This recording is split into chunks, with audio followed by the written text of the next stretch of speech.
times and on mic. Yay. So deep breaths. Yes, breasts. All the boobs. So shadow is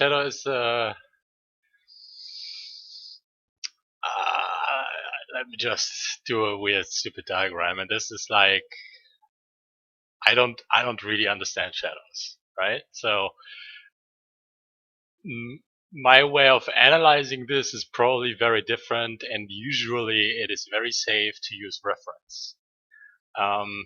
Otherwise, there is a shadow construction method from what's his name, Scott Robertson, and I can, not that I've used it much, but it seems to make sense, right? In terms of you have your light pole, and I'll just butcher this real quick. So he has a setup where he has a grid and he puts down his light. Basically, if this is like this omnipresent something that shoots these laser beams, right? So he connects all the corners from the stick through the box, right? So these should usually connect. And then if you basically shoot this light ray from the light source to the box corner and see where it connects, right? It should go there, right? If you do this, somebody's spamming links, and then you basically just connect the dots and fill the shape. This is Google this, and I'm guessing. Let me just quick.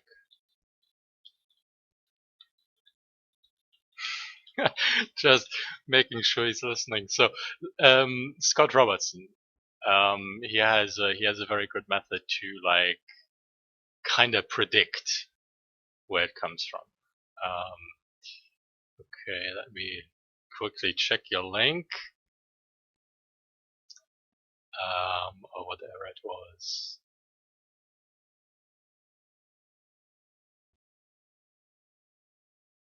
Okay, it's catching up. Let me see. Oh, there we go. Let me just term it. What's his name? Stupid. There you go. You can post again.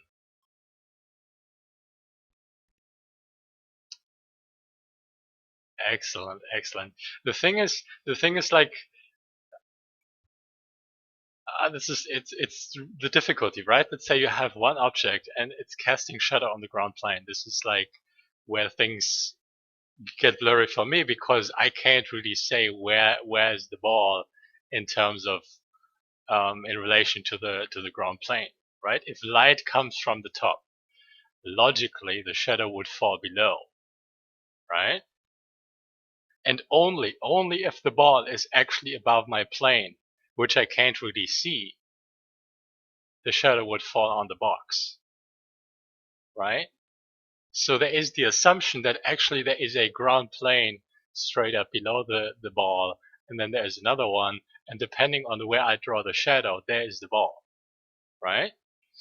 That is the weirdness between basically 3D space and you have a projection of basically if the light is straight up from the top, it would cast a shadow that is basically a circle. And usually if my ball is actually all I really draw is I draw the shadow and the ball is moving. That is basically the weirdness behind this, right?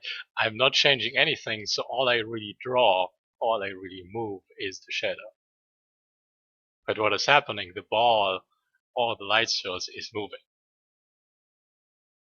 That is like it's something that is kind of confusing me, and like I said, I spent a lot of years drawing boxes to figure out the space and the form.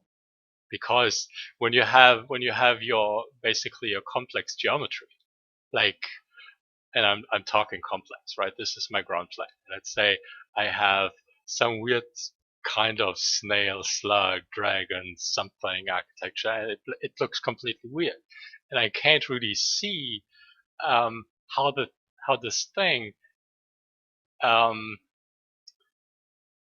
it doesn't make sense if in its volume, right? So it has a 3D volume. like the box. This is the shape of the box. This is what the brain needs to identify the top and the front and the sides, right? I will undo this. This is a 2D shape. These lines make it 3D, right? So like I explained with the weird shadow projection kind of thing, so you can pretend this is the shadow for the box, and it makes sense, right? The shadow would move if I had like a different light source in a different location, if the ground plane would be different, so the shadow would change. And again, if I go back to something very complex, like even just if you have a portrait of a people person, and you have a head and you have a torso and there's arms, like I can't go there, right? Because there's so many complex forms and stuff going on, and I can't even see where is my light source. So I have like basically this super convoluted complex shadow projection going on, and there's a shadow, and the nose is casting shadow, the entire face is like half in shadow, and then basically like it was with the ball, right? If the light basically hits the volume, I can't really see anything that is obscured. Basically, the one half, like our moon, is obscured by its own volume because the light can't go there, right? So if I look at my people person and I can pretend there is a box for this head and there's my torso, so is the light basically on the same plane or is it behind? And it should be behind, and that means like this would be in light and everything else would be in shadow, including if I project my box lines and all of this kind of stuff, everything behind this would be completely in shadow, right? I would still see it, but it's still like the volume itself is casting a shadow. Now, if I had something below my ball, that sounds weird. And again, where is my light source? So this is where I keep it simple. I have my light source offset to the side, left or right, and then behind it, or basically in front, so that I can pretend the shadow is being casted to one of the sides instead of just going straight down. And this is where I have my simple boxes. I have a wall and I have a ground plane. And all I really do is I can pretend that these would line up, and then I, give it this angle and I do this. And I'm pretending that the light source is basically at this weird diagonal, but it's still kind of like I help myself and my brain with this weird grid because I have to know where's the light. Like eventually I'd like to be able to predict shadow with certain accuracy, and that means you have to know where's your volume and where's your light source. Like even if it's just very rough and very simple, but you have to know where is it and what kind of light is it. Does it shrink into intensity, lose intensity over distance, or something like this. Something I can recommend is do your exercises from the Scott Robertson book as far as you get, and then show me a drawing. Show me the drawings. Show me the page from the book that you have issues with. What is he doing? What do you try to do? And then tell me where's the difficulty, and I will try to inject my weird brain madness power and try to figure it out. So I'll have to say I never used any books, right? I grinded through the madness.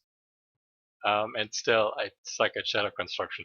But still, I go to the place basically when I draw. I'm very geometric. You don't have to do it like now, but eventually, like if you're busy with the stuff and things. Otherwise, show me what you have. Show me the things. Where was I? I try to remain geometric because it helps me understand the form, right? Eventually, form gets very organic. And still, I have to know, similar to the geometry, where's my top, where's my side, where are my planes? So that I can at first identify this is the plane that gets hit by the light, and then I have like a hybrid plane or something in between, which is basically I have the top of my geometry. All forms have some kind of top plane. Like even if you think about a sphere, right? It's like the perfect volume and it's all around. It doesn't really have planes in terms of there's a square held by 4 points and lines, because everything is round. So it has to curve on the surface, right? Anyway, it still has a top, it has a front, it has a side, it has these weird little hybrids, right? I can say this is basically side facing left, side facing right. Anyway, when you have your face geometry or your weird looking snails, they still have some kind of underlying structure that I would say geometry is the thing that makes the most sense, right? If I have a cylindrical cylinder, um, so it starts with the circle, and I'm drawing these dots, right? Between every dot, I can draw a straight line, and this would build simple geometry from a very complex thing. So considering the circle or the sphere volume is just this, I can pretend it only has 4 sides, and I can pretend that my sphere is a box. All I really do this for is to understand its surface geometry, its 3D-ness, right? So that I can look at this basically, and I did this before. I have my thing, but I pretend it's a box, and I see this in my brain, and all I really need is this and this and this and this and this to identify the top plane and the left and the right. So again, I look at my weird looking snail, and I have to identify the same things so that I could pretend it's like casting some kind of weird looking shadow like this. If I pretend the light is somewhere behind it, etc., etc. And again, it can be very complicated depending on what kind of geometry you have or how complex your form is. Otherwise, understanding your form, right, understanding the stuff that you draw, and then adding the light is much, much easier.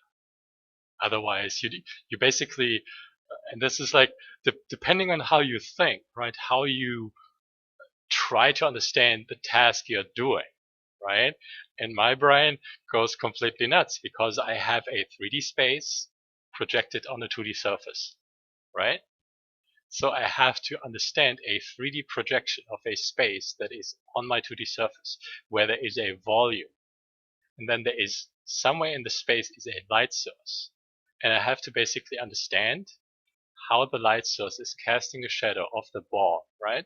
Half of the ball would not be in light, and then everything behind it would kind of be in this weird looking, obscured, negative space, right? Because reasons. So depending on if I had any sort of object inside the space, what would happen?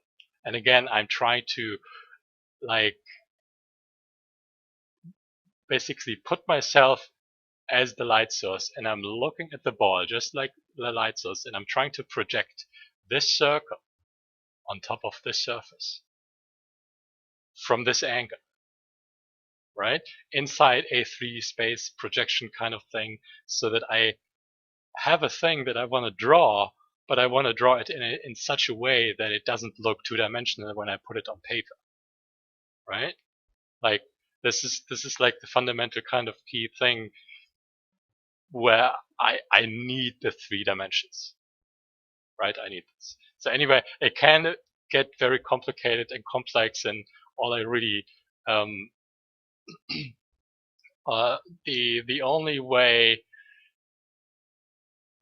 I can pull my brain out of this is basically analyzing step by step, right? I remove the light, and then I look at what is my space, what is my form, and then eventually I would get to where I pretend I exist in the space of the light, and I can look at this from a completely different perspective, and then understand how this thing would cast the projection of my thing onto my surface, right? It's kind of weird, but this is just how my brain goes weird. And again, if you don't want to rely on reference, right? if you don't mind, and it's very complex. Otherwise, learning about light and space and shadow is quite the journey. making this journey easier by any means necessary or any means available is a recommended choice, like reference. Still, like, contemplating how a simple shadow construction would look. It starts with the box on the box, and then this is where, like, usually we absorb reference, right? We absorb visual information from reference. Sometimes that information is not available to suit it to our own needs or our own intentions, right? If I want to understand shadow fall in a specific way, and I need certain things to be available, like certain information to be available in my reference, and I know finding that specific reference is not an option. Like, I can spend days and days or hours and hours. Otherwise, I can just, make my own controllable environment. That is, it starts with the box on the box. There's a template start of these lines there. And then, like, you can experiment with the box, right? Change the box, will change the shadow. And then if you basically, gotta remove this one, draw the same box, but with different lighting locations, right? And these are all lights. They would all change the shadow. You can change the ground plane, give it an angle, still draw the same box, right? The shadow would change because the ground plane is completely different. So it can't really be, float in the air. So it would fall still on the ground. And this is stuff I would experiment with before I get to more complex geometry where I have a people person and the people person has a torso. Like, I would still look up reference to understand how these tiny things basically are caught by shadow. You can just look at any portrait or any, I don't know, stuff. there's so many things that cast shadow. I don't wanna. It's crazy. It's just crazy. And again, recommendation is start simple, right? So how would this even? This would go forward. There's a weird looking forward is the face. And this is I'm guessing, right? I'm guessing. It's a partially educated guess. And it's like, it's fine, right? It's not the best. This would solution at all.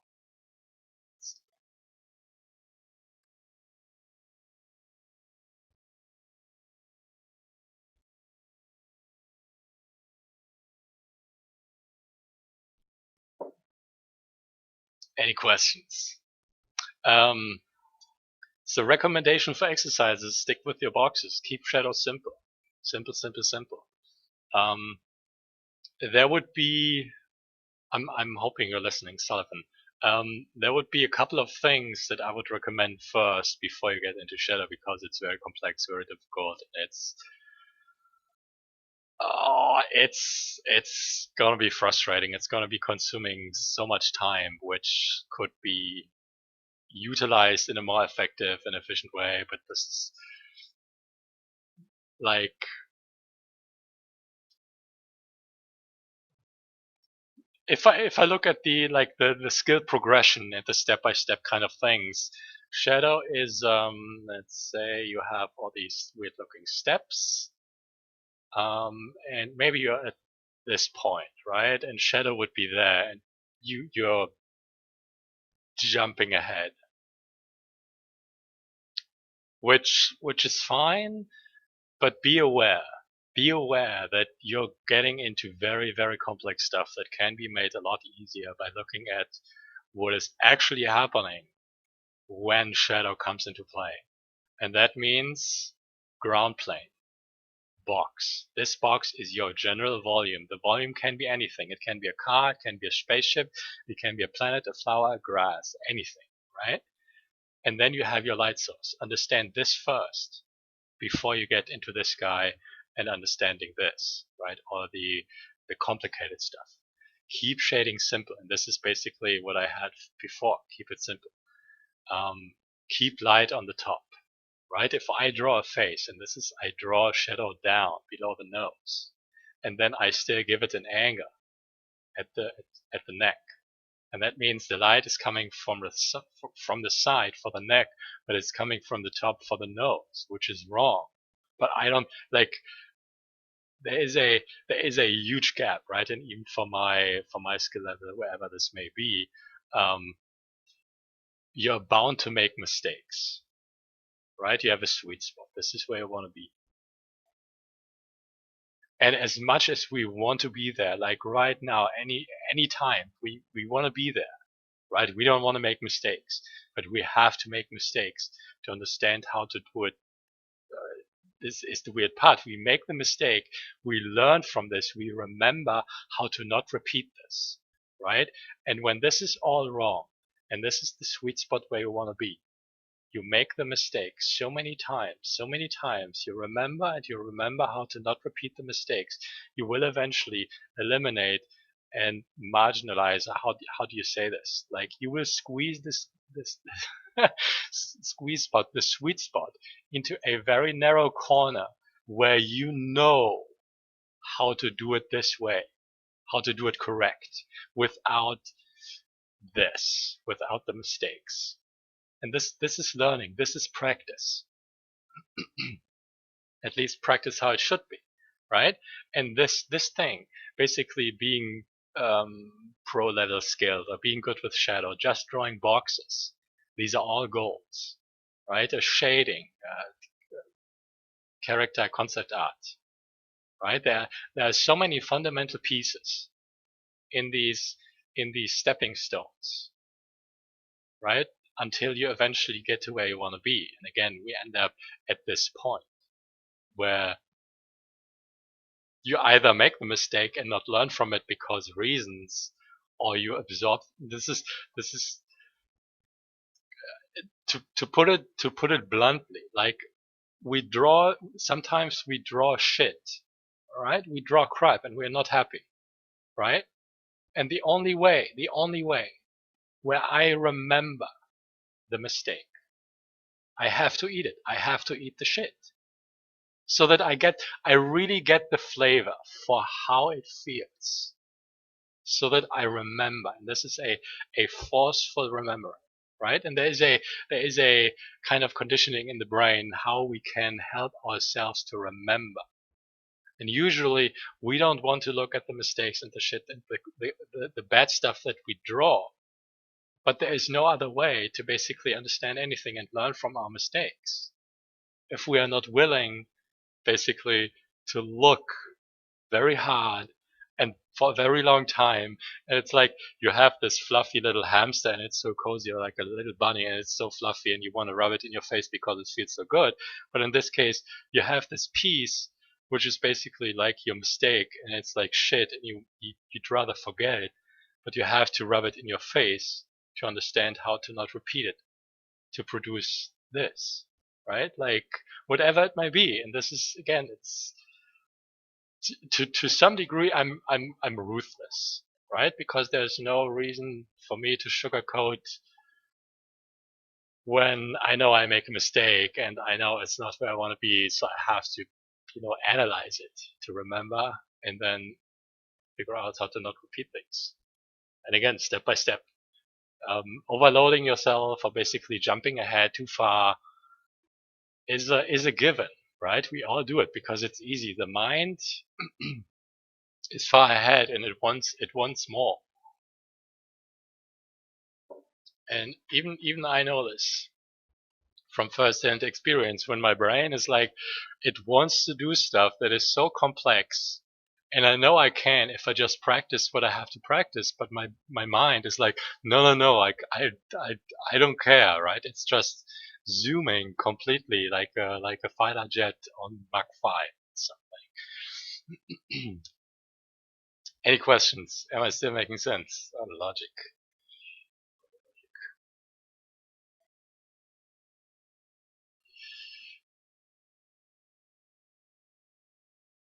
Yes, you can have a very decent result, and this is, um, it can even go beyond your imagination, right? You can still believe in talent and in practice, and you need these amounts of years of months of practice, and still just by knowing the process and its building blocks, you can step by step follow these processes, and ultimately, with a with a let's say 85% uh, accuracy, predict the result will be good. It will be okay, right? And I'd rather, this is like art. Art does not need any sort of process. It doesn't need any sort of rules. And I can sell this for $1 million. Nobody will buy it, right? So even when it came to me drawing boxes, and this is just again the basic place where I would go to understand shadow. And this is where it goes, right? I have more shadow. It doesn't have to be accurate, but I keep things simple, and it's not accurate, right? But in a way, without having reference available to, present this kind of complexity and basically suited to my brain, um, I create my more or less controllable environment. I have my light source. I don't really care where it is. It doesn't have to be super accurate in the beginning because I'm learning, right? So that means I spend months and months and months doing mistakes. And that too is like the natural process, right? Like anybody has to go through this. And still doing this step by step, right? Again, is it keeps, like, the frustration will be there, right? But it keeps it in check because, and I always like the logic. Like I always like logic. There's when you have like a more or less logical path, right? You can't really go against it because it's basically 1 + 1 = 2, and that is like time plus practice plus something else equals skill. And that is like, you can't really say no, right? When even science knows this, right? And you can still pretend talent exists. It does, but it doesn't, right? Because all every like all that anybody can do is practice, right? Some people practice 5 minutes and they got it. Some people practice 5 hours and they got it. Some people look at it once and they don't need to do it ever again, right? Can't really predict this. Now, can we, like, this is a weird brain madness fuckery. Excuse the language. Um, like before we know how it works, and I remember myself not knowing how to learn art, how to learn drawing, how to learn how to draw stuff 3D.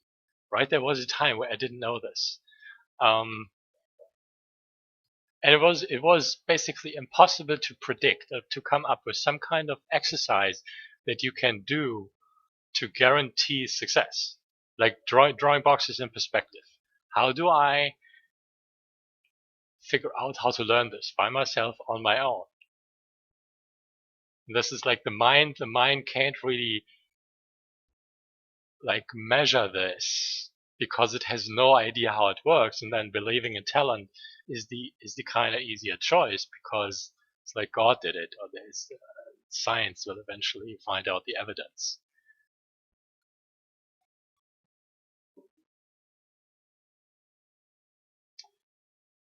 And I think, like,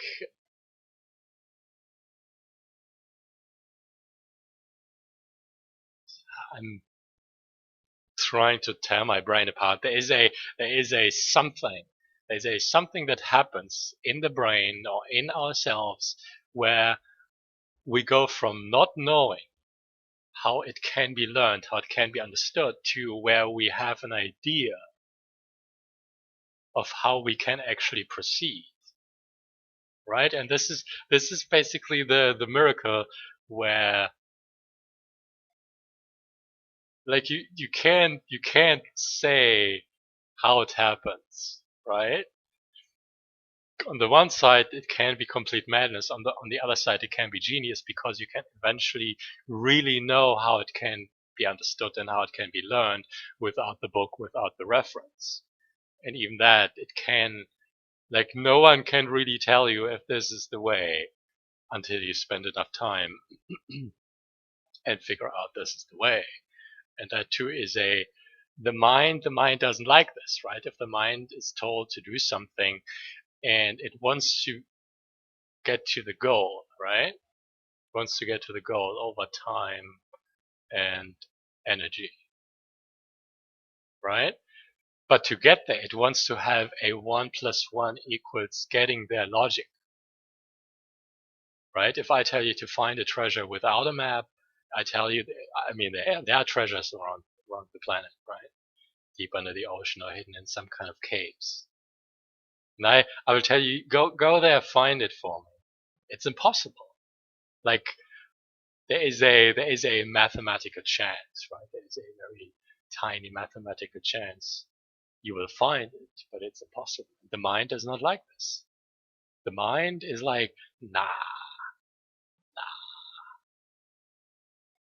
that is not how it works. So eventually, the mind has to get the idea, right, to go away from talent, or the belief that is the religion of talent.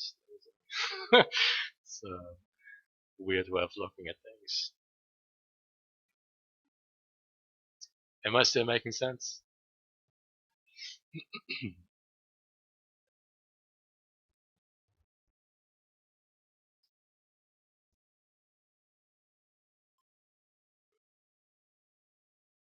My brain is weird. That is definitely a fact.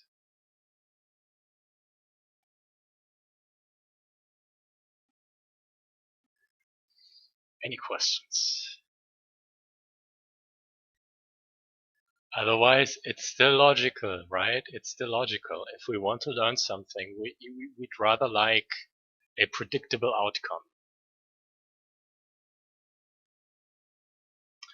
Okay, here goes. So in my years of practice, right? In my years of the time and energy spent, basically 5 to 7 years, and this is um, looking at what the fundamentals can actually do, right? And this is basically, it starts with drawing boxes, and it's not the symmetrical box, right? It's not this guy, but it's this guy, because it has proportions.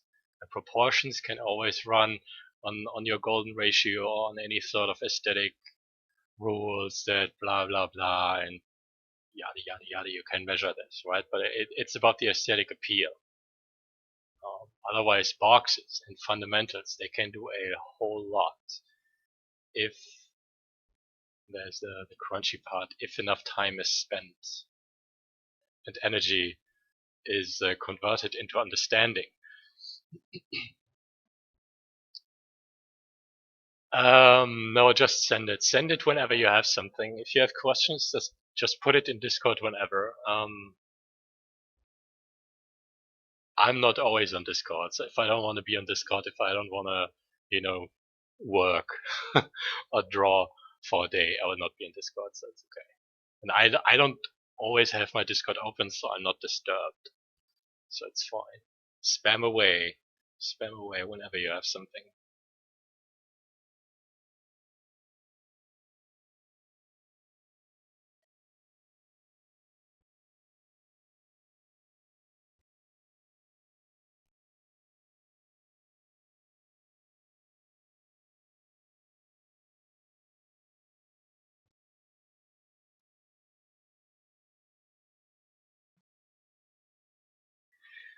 What's up, Onion? How are things? Things. I'm trying to analyze my own brain. And while it took it took a decade to draw what I can draw now, right? Like, even though I don't really display the skill, it still took a decade to understand all the things. And even if I go back, like something had to happen in my brain where it went from I don't know how to do this to eventually have an idea. And I remember putting a lot of emphasis in the guarantee. Right, I had to give myself the guarantee that I'm not wasting time. And there's no real guarantee because you have to spend time and energy in whatever manner to whatever process to figure out is it the one that is the most effective.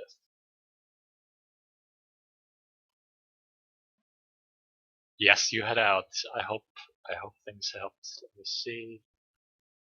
I will keep an eye on Discord if you do post stuff.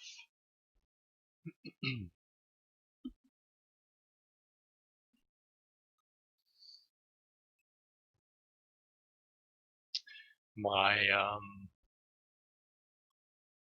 I had a lot of experience with 3D modeling, and I remember stopping to draw because it was all very hard to learn, and 3D made things easier with just experiencing 3D space.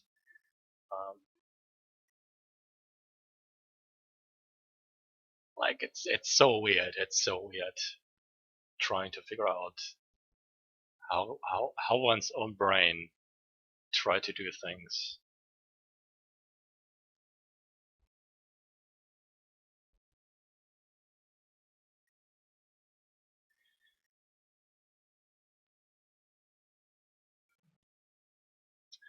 Can you put your finger on what draws you to this interpretation of 3D? What do you mean by interpretation of 3D? My thought process, or how I draw, or why I draw this way. Like there is a certain appeal to the analysis of 3D space and form in terms of drawing, right? I don't do it scientifically or mathematically, so I do it in the context of drawing. There is a certain appeal again to the drawing stuff. Wait,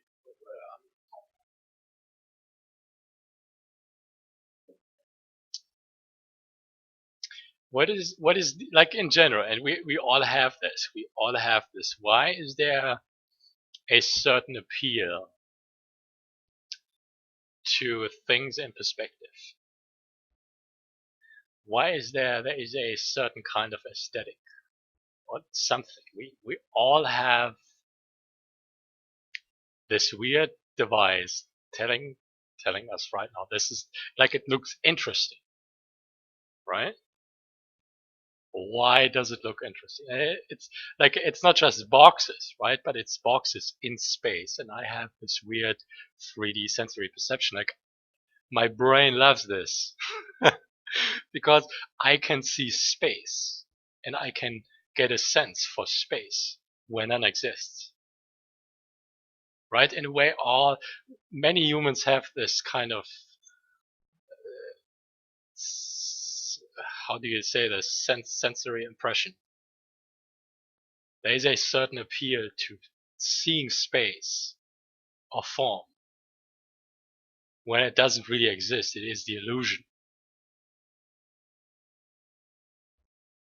and I'm following my brain. Like if you want to measure this, right? I look at something, I have a stimulus, it creates some kind of emotion, and I, as the individual, I am now hooked to this emotion because 3D space creates some kind of brain chemistry in myself, and I get hooked. All I really do is I follow this. Like I don't question it. It is a brain candy. I have no idea why or how. What I do know, um,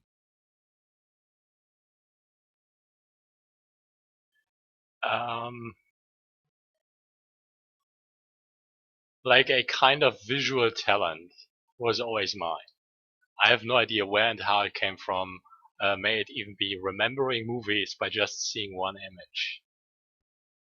We had a collection of VHS tapes, and I could tell which movie it was by just seeing one image.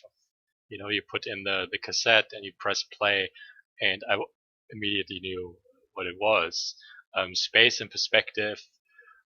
Like, even without drawing, I knew there was something in it, and my brain responded to some kind of aesthetic, to some kind of visual stimulus. Even when I see beauty and elegance of female faces, female body, muscles, certain curves, certain lines, they it's and again I noticed this when I try to draw faces and portraits, like when I started drawing a decade ago, just when I still was in school. So I did a curve, and instead of understanding this is a flat shape, I understood rotation in terms of, okay, this is this thing, and it has to, if this is like so and this is curvature, it has to face a certain angle into space. Like, why does my brain do this, right? Instead of basically, when I think portrait, or let's profile, right? The face is completely facing to the side, and I have a usual flat curve. What my brain would do is it projects this in a 45-degree angle, right? So the face to the side goes this way. This is my 45-degree angle, and there we have 90 degrees. Again, it projects the curve into space. And again, I noticed this eventually because it's like it made sense to me. When I have this curve for the profile, I have a slightly different curve for the 45 degrees. Because if I take the curve, it just rotates, right? And this is the same curve, but I don't see it because foreshortening. Like, still, like, my brain gave me something, and I was like, boink, boink, boink, boink, boink. Oh, this is like this, right? And this is, I have no idea. Like, I can't really, say I'm smart or intelligent, but my brain gave me this weird catnip. Yes. Um, I also remember my brain gave me catnip and I didn't respond, and this is very awkward. I was basically like 12, right? And I was drawing, I was shading, and I created a certain contrast between light and shade and shadow. And I remember this very specifically, but I didn't respond to the stimulus because my brain as a 12-year-old was completely somewhere else. Why do I even remember this? Right?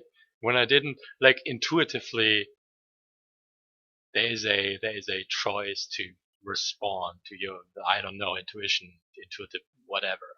But I remember doing this, but I didn't really give it any thought, any attention, right?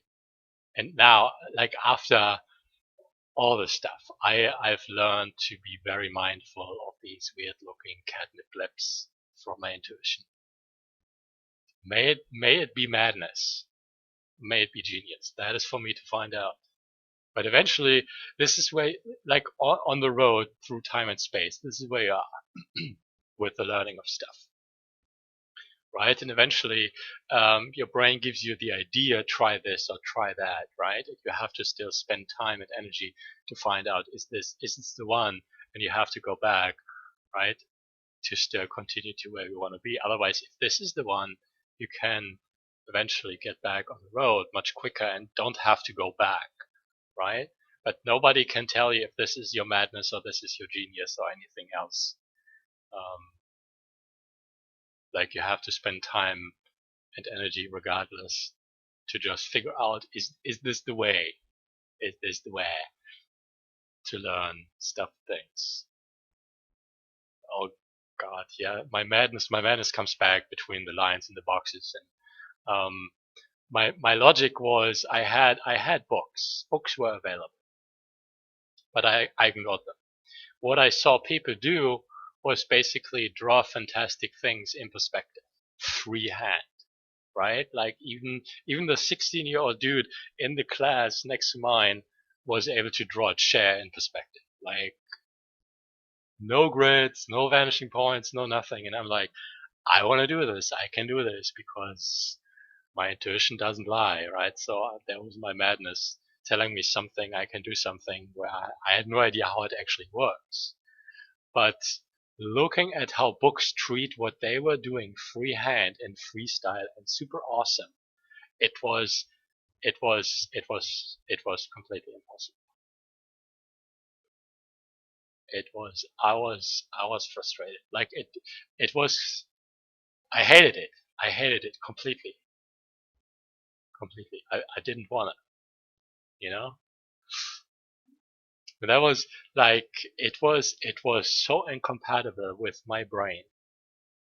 And still I can it was madness, absolute madness. So eventually perspective hangs, or at least part of the spatial distortion. Right, there's step one for the confusion. Space of depth hangs between 2 points or 2 lines. And there is space between any 2 lines. But you don't see it, but it's there. Right? If I add 4 more lines, you will see the perspective. It will build 2 geometric planes. I got a cough. Okay, there's 2, and there's 2, and there's 1. Now we have 2 planes. This is the space that exists between 2 lines. Usually the lines or the space is filled so that it's closed and builds a complete shape. There's still 2 by 2, and these are the guys, the buddies, the friends. There's space between every 2 lines. This is, again, is a weird concept. When I, again, think about the box, it has 3 lines this way. It has 1, 2, 3, 1, 2, 3. That is 3 by 3. Right? So it has ultimately only 1 and 2 and 3, and these are clones. They can be completely equal, and you still have a box in perspective. So why would I even, go to a place where I have to compute vanishing points and draw a grid to understand this simple fact that I have space between lines and the box is only a copy of itself. Not like this, right? It goes completely parallel, and it is a box in perspective. Wow. Space. And going from this simple logic, lines remain parallel, 2 by 2 or 3 by 3, right? Depending on axis, they remain parallel. If they remain parallel, something does not happen. And this is the magic. If this plane goes towards infinity and the lines remain parallel, there cannot be a vanishing point. Because they don't really vanish. There's no vanishings. So usually we would expect something to happen visually so that we can understand this is the top and this goes down. Like simple logic, right? So the lines now do something specifically because they are not parallel anymore. So this is parallel. If I elongate these lines towards infinity, they will eventually meet. Why do they meet? And why do they not meet? Meet. Towards infinity, yeah. Up, and Adam. Thank you for the sub, Mr. Onion. So again, the logical conclusion. This is how I treated this, right? There was a logical conclusion behind things. If lines remain parallel, no distortion. Lines parallel, no distortion. Still perspective. If lines don't go parallel, yes, distortion. Vanishing point. There's my frame box. There's my box. Yes, distortion if lines don't go parallel. This is perspective in a nutshell. Usually, and this is where the brain gets completely melted, because this is a triangle, but it isn't. And this is a party hat, but it's not. What is this? Who can see the 3Dness? It's a weird, mean question. It's two planes. It's two square planes from a box being casted into infinity. So, this little guy is a triangle, but no, it is a square plane casted towards infinity, because this is a point. No, no, no, no, no. No, no, no, no, no. Again, what the brain needs to identify the space between the lines, it wants to see what it is, and it has to see what it is to know what it is. So it's a box. But, this is a vanishing point. Duh. Duh. This is like I'm taking the education that is in books and I'm clobbering it with a wrench. Usually when it comes to perspective, people go like, oh yeah, you have a point and you have a grid and you do this. What I'm doing is, if this is the process for the perspective, usually you do this and this and this and this and you're done. I'm like, no, no, no, no, no. I'm starting there, I'm going back, I'm making a pirouette, I'm going back again. So that what I'm really doing, like, I'm presenting you with visual information that is not selective. This is the selective information. I can tell you it's a box, it's a two-point perspective. If you elongate these lines, they fit the vanishing point, and huzzah.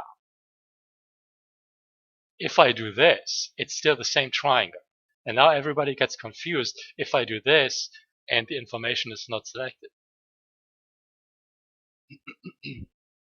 This is ultimately very mean, but I'm not mean to you guys. I'm mean to your brains. I'm so sorry. I'm so sorry. But it's still a square plane, Kappa. It's real, okay? There you go. There you go. Confusion lifted. Again, no parallel lines, right? There you go. Parallel lines, straight. If I do this, does it go forward or does it go down? Does it go forward? Does it go down? If I do this, it should go down, right? This is so confusing. Why is this so confusing? I love it. I love this so much. It's so stupid and so simple.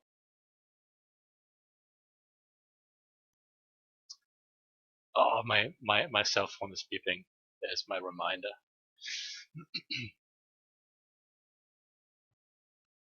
This is not about learning art. Yes, no. Okay, it's a question mark. I'm confused. I'm confused. You should shut up my handy cell phone. That's too far away. Um,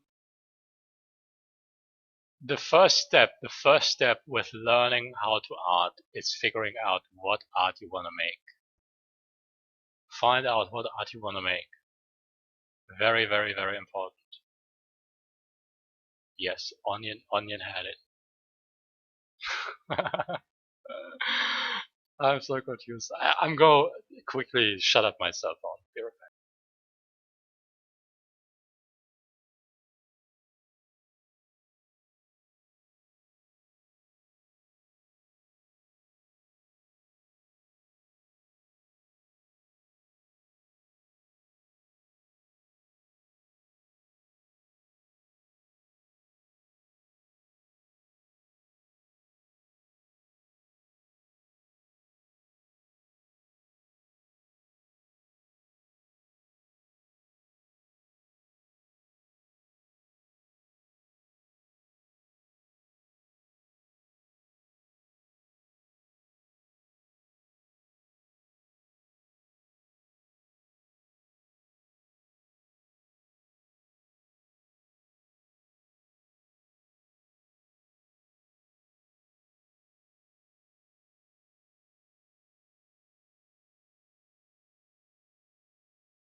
I'm back.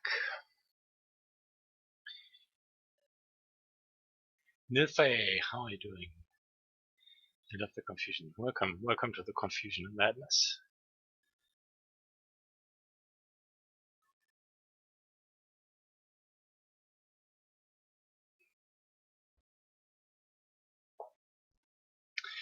Usually anybody can draw.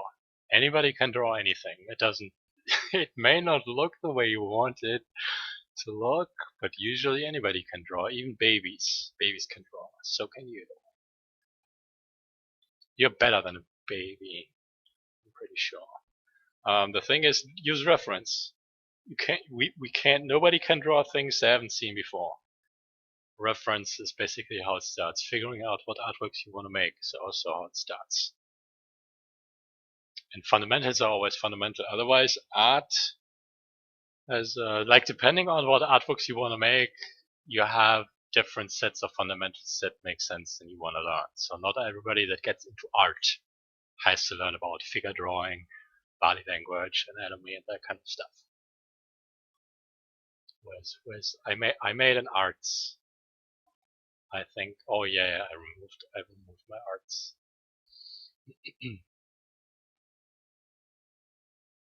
Like if I summarize fundamentals for me is basically anything that revolves around 3D space, and it's not really explained with just saying perspective, because that word alone doesn't really explain anything. And the concept itself of what perspective actually is and involves is not explained or contained in the word perspective. So if you wanna, perspective is a 3-page essay, and there are multiple fundamentals or multiple elements part of that kind of stuff. Me.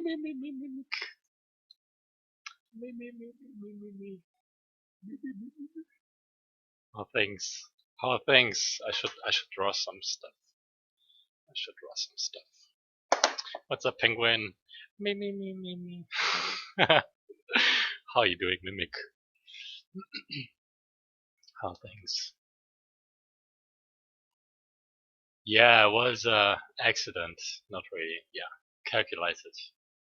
Kinda. I was too lazy to type. So. Do I have a mic? I don't know. I may.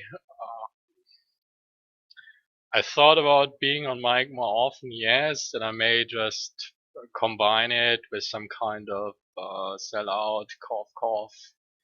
So every sub, every bunch of bits, every donation of a certain amount will keep me on mic for like. This is where the calculations gets weird, right? If you have 4 subs each 50 minutes, you have 1 hour. If it's just 3 subs for 20 minutes, you have 1 hour. And then somebody's gonna be crazy insane, maybe, and then I have to stream for like 15 hours or something, which. But otherwise, that is a kind of combination I can deal with. Like I can be on mic a certain time and then say, okay, if I should be more on mic, I need a sub, gifted sub, some kind of incentivization. Yes, words. But otherwise, I gotta leave it open to my brain. So if I don't want to be on mic, I will not be on mic. Doesn't matter what day it is. Doesn't matter if I plan stuff, which I don't plan stuff because of this. So if my brain does what it does, then I will be on mic. Otherwise, I will not be on mic.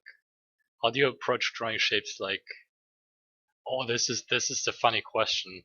This is a funny question because the shape itself, and I like these the weird looking things, because the shape itself contains information that is usually already in perspective.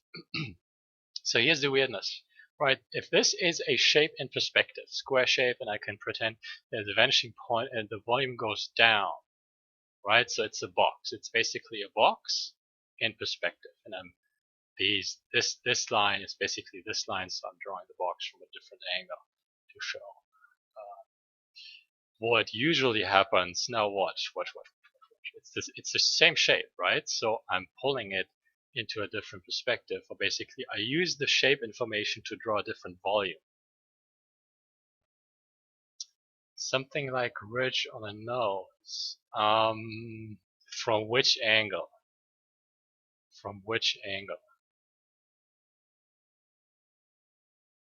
And usually you want to have this, and I don't know if I get you right. So this is your eyebrow, eye bone. There's your nose, right? Ridges on the nose is something, something like this, right?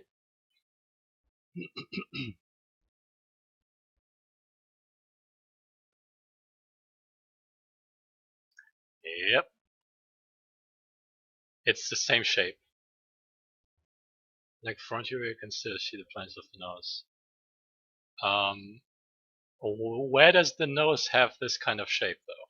Where in the nose does this, like the thing you did with the two lines there, and then you have these two lines? Where in the nose would this be? Otherwise, the example you gave is still a lot better, because um, sometimes you have shapes like I drew before, where you have information. Basically, it's a one-point perspective shape.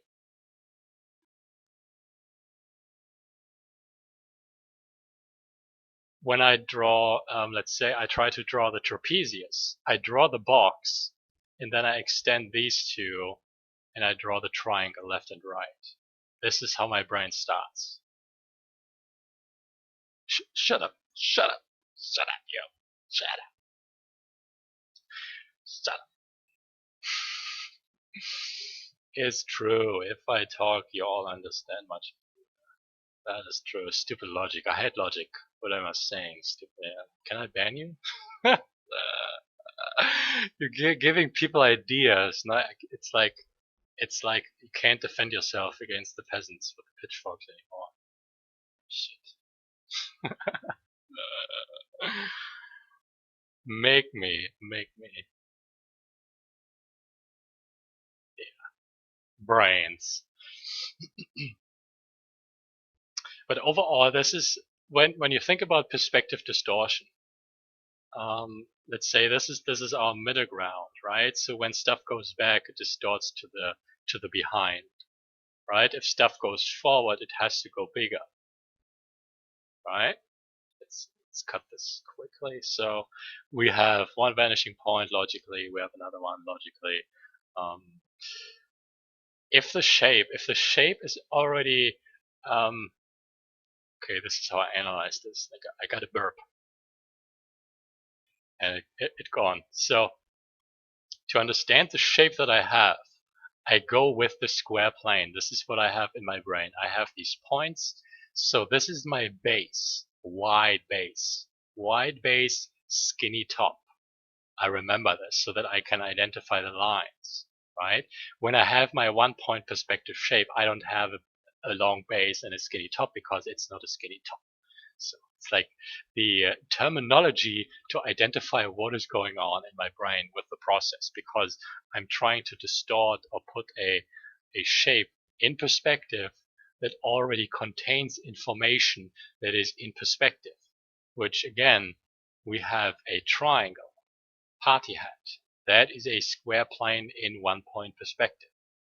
That is a box in 2-point perspective. Again, we have a shape that is usually not used in this way because it's a triangle. This triangle has volume. Yeah, volume. Yeah,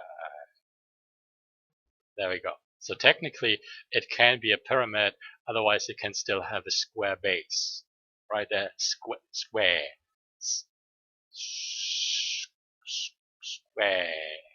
Square. Yeah, I like this word. Word. See, this is how I eventually ended up with the word poos.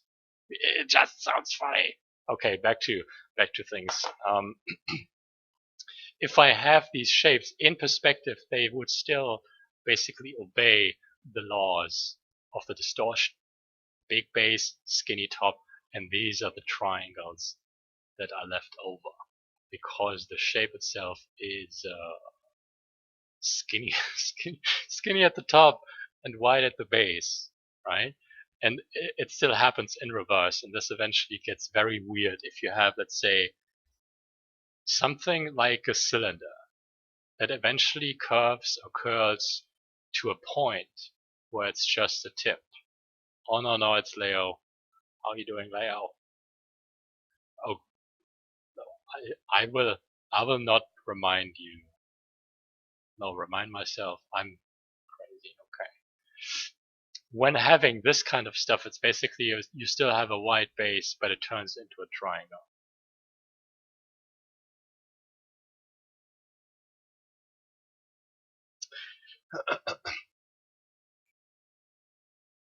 Yeah, just the tip. So you can't really distort the triangle because it's already completely it's gone at the tip.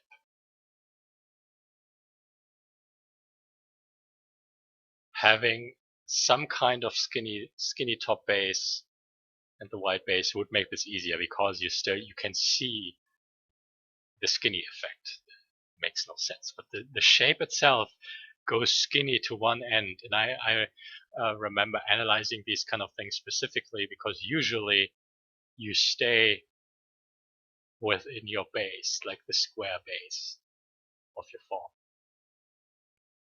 And then something has to happen where this like part of the form is shrunk and gets skinny. And this can happen in one axis, but otherwise it can always happen in two axes, right? Where you still have a base, but it's skinny, right? And then it goes completely skinny where it ends up at a point and you have two triangles. Otherwise, you can still have a base where it is a square plane and then multiply, right? You have a base and then you basically go wide, go skinny, go long, go skinny, go wide, and you have a kind of weird looking pyramid. This is what I call progression, because from your base you have a step by step by step by step by step progression in one axis and a second axis. Up, down, up, down. This is like the staircase. Otherwise, if you continue this, you have a circle, which is not really a circle, but it is a circle in 1, 2, 3, 4 sectors. These are clones. They are separated by 90 degrees, right? Step, step, step, step, step, step, step, step, step, step, step, step. Can I do this? Yes. There we go. This is progression, 2 dimensions. This is fun. Does it make sense? I will just before I go completely insane and dive into the rabbit holes. What is my uptime? Okay, 90 minutes.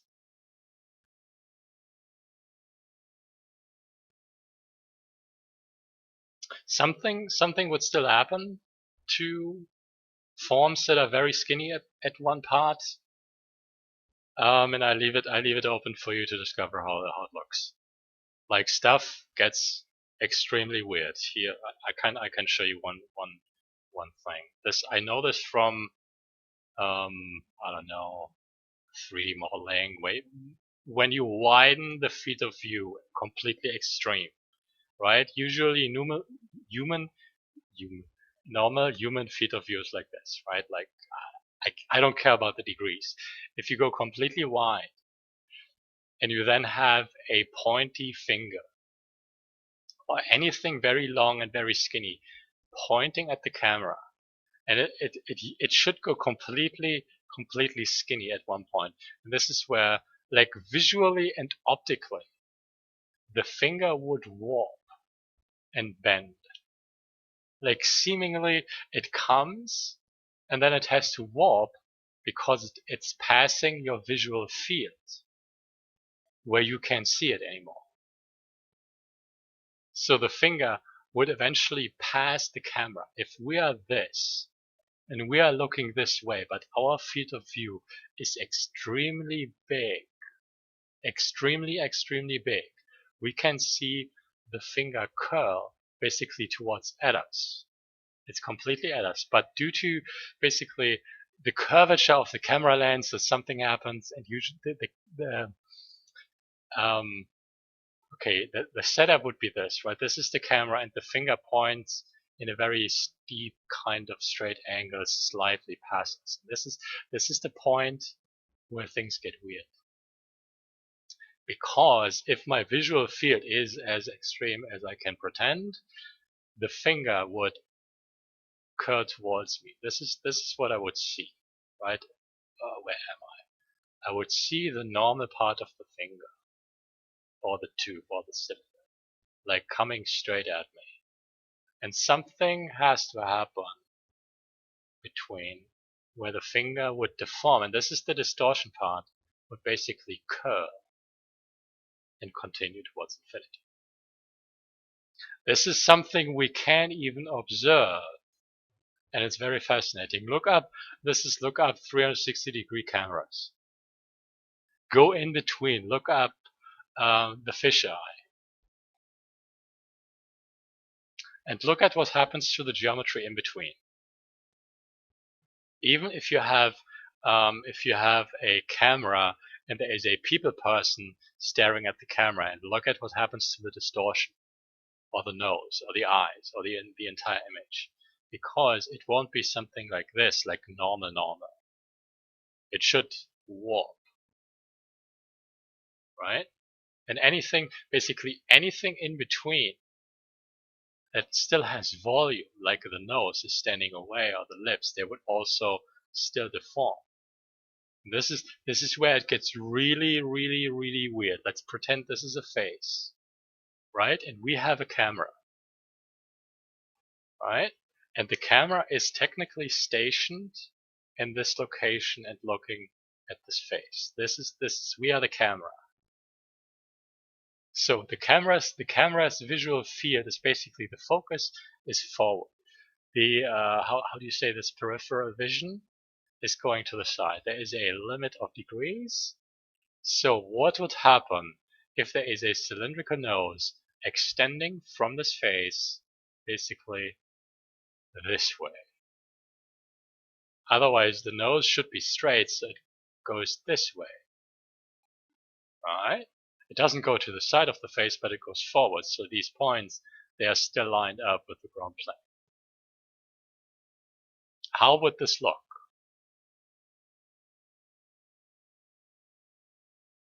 There is a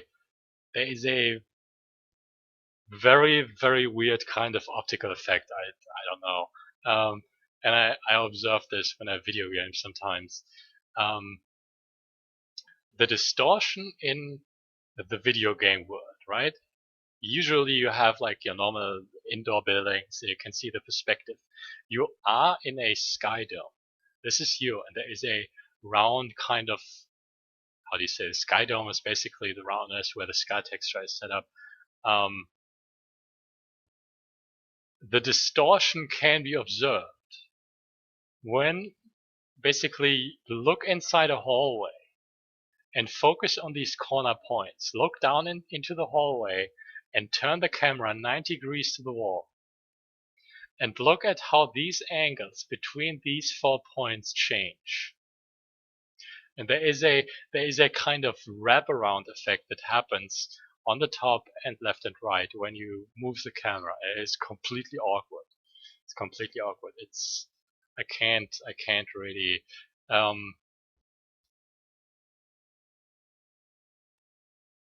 like in reality it has to do with the curvature of the lens. I'm assuming it's complete guess, and I'm not a scientist when it comes to optics or any other science. Where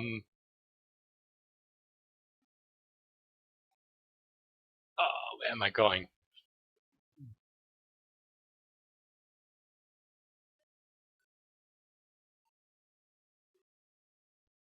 Any questions? My train of thought just escaped me, which is fine. It's fine. I'm not going down the rabbit hole. But it's something that I don't know. I just noticed this at some point where, like, I was just looking at the image, and then Not really moving my eyes, but just observing the changes in my frame, so to speak, on the screen frame, and try to figure out what is happening with the distortion. The nose from the side would be almost like a rectangle. Noses aren't lines. It depends on how you draw. If you mean realistic noses, there are no lines. Usually we see edges. But it really depends on how you look at things. I can only say how I look at things. So noses have a structure. Structure is usually hard to understand if it's not geometry. So a geometric structure is something you can make sense of, even by just knowing the words, right? This has no structure. It has a geometry, right? So the nose is this, right? This goes up, there are my eyes. This goes down, the pupil holes are left and right. This is a very simple nose. It has a very simple structure. It has 1, 2, 3, 4, 5, 6, 7 lines that I can see. It has a bunch more, right? Just like the box. The box has a lot more planes. You can always and only see 3 planes at all times at any time. There's no more. How many planes does the box have? 3. Because that is the amount you can see. I can't pretend it doesn't really have more. It has more planes. Like the actual geometric structure of the box has 6 planes. All I can see is 3. So noses and how many lines really depends on how you draw noses, right? It's you can just shade the nose and it won't have any lines, right? Just be the painter, paint a nose and it doesn't have any. Otherwise, there is a limit of lines. How many lines is the minimum to describe the structure? That is how I go. What is the minimum to describe the structure that I need, that I want, that I desire in a minimum amount of complexity in a very simplified way? That is usually how it goes. 1, 2, 3 lips. 1, 2, 3 eyes. Literally. Literally, figuratively, artistically. There's more lines, but it encompasses a base of the structure that I can then manipulate.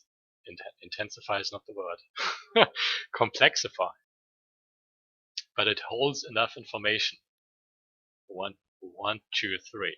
If you want to go there, it's symmetrical, at least for the lips. 1, 2, 3. Sticking with some parts, there is always symmetry involved. I remember when it is applicable, applicable, usable.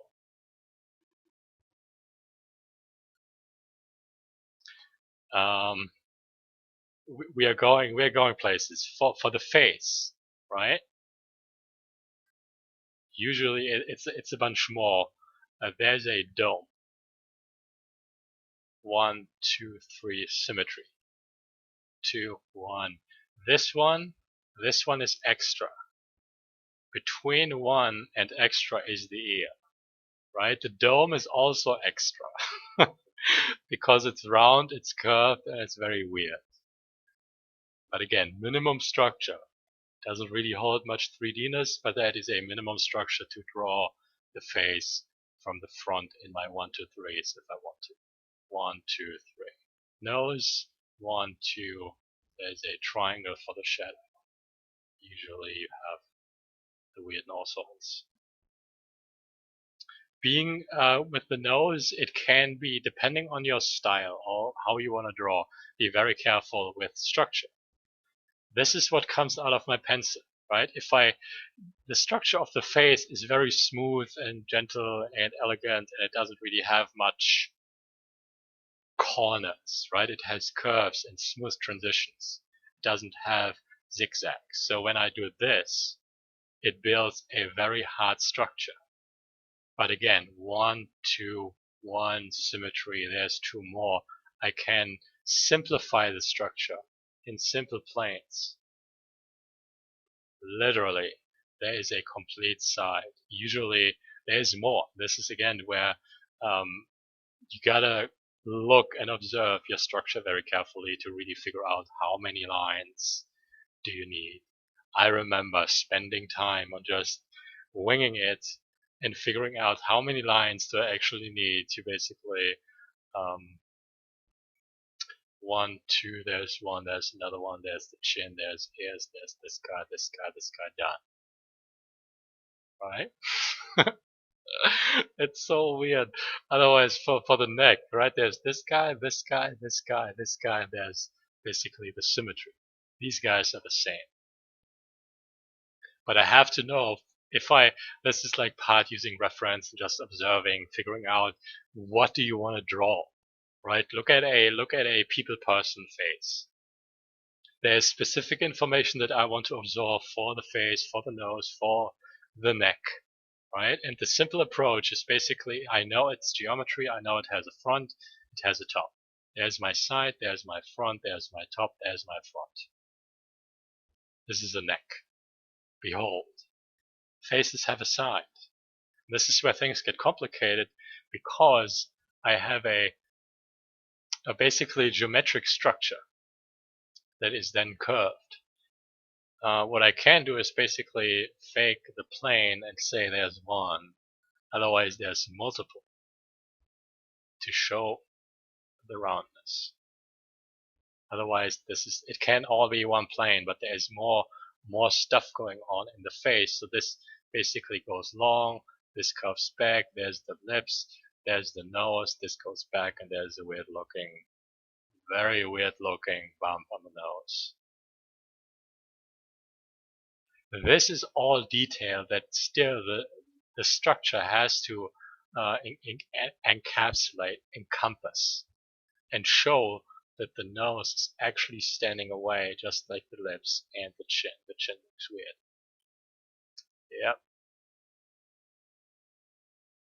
So again, I know the cheekbones, this goes down and there's one plane. The cheekbones stand forward, but they also curl and curve very elegantly into the rest of the face. Right? This is my side face. Then I have cheekbones standing away. This goes down, technically there's my shadow. Very simple. Just, to show there is something standing out, standing away from my face. Something that I call nose. Like overall, this kind of process structuring is very difficult depending on what kind of complexity you're working with. Again, noses can be very simple. Otherwise, noses can be very complex, and this is you have it basically goes from 5 lines to 25 million very quick. There's some very accurate mathematics. Knowing this is always my base. This is a volume, right? I treat this as a 3D volume.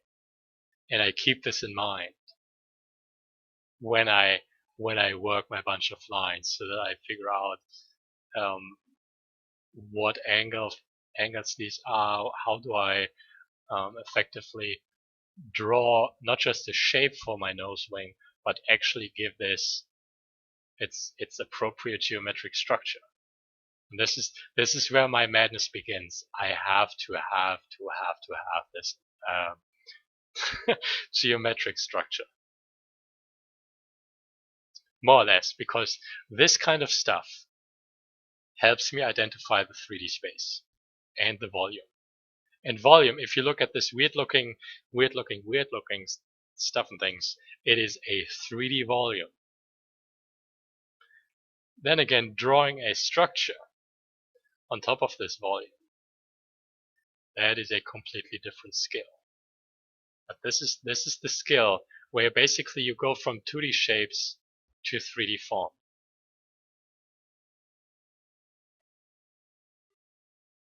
Wow. I wouldn't mind. I wouldn't mind, and I would still add noses. Kappa. So there is a weird-looking structure. Now the question for your brain is: can you identify the 3D-ness? That is the key.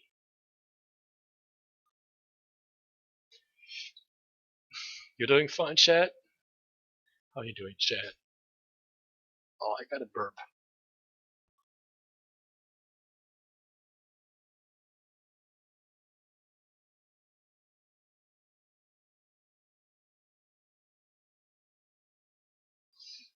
Any questions? Any questions? Usually, it is again. What am I saying? Usually all the time, most of the time. Start simple. Start simple. Like it's the only way. It's the only way. If you don't want to start simple, right? And you want to draw real, which is fine. Use reference. There's no other way. There's no way. No other way. I can underline this. I can scrutinize this. I can be very ruthless and very weirdly toxic, but there is no other way but to use reference. Which triangle thing? Let's see what you remember. I'm testing. It's a test. Which triangle thing?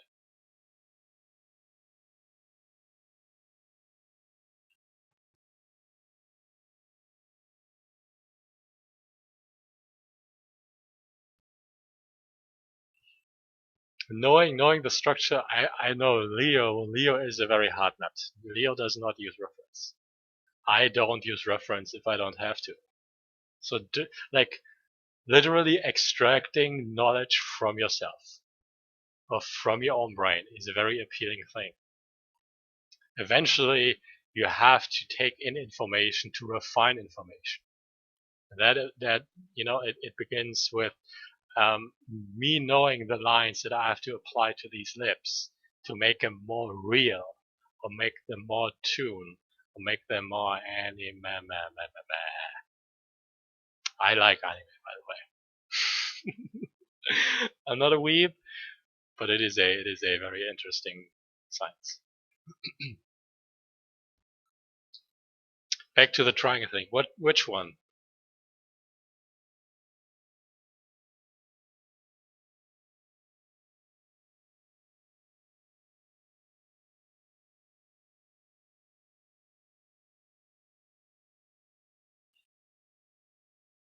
Okay, we are getting to the point, right? It's like drawing, extracting knowledge from your own brain. There is information contained in this. Nobody told you about. Right? And I remember how much I looked for this kind of stuff. And I can emphasize and understand how confusing this is. Because any triangle is a square plane. When it's again, you should be handed the information before so that you can identify what this is. I don't really this was the triangle thing, right? I don't do this. I just tell you this is this, and you're supposed to see this. But you can't because I've never told you what this actually is. Because yeah, I'm making no sense. Ah, so mean, tricking the brain. But there is still a box in this. A very mighty 3-point perspective box that only has 2 planes, so I can pretend it is a 3-point box with only 2 planes, coming from 2 triangles. Again, the weirdness exists between the 3D space and the 2D projection, or the 2D image that we actually see from the 2D image from the 3D stuff that we actually see. So to make it identifiable, because any shape, and I don't know what do you see? What do you see? And I see a square plane because I know it's there.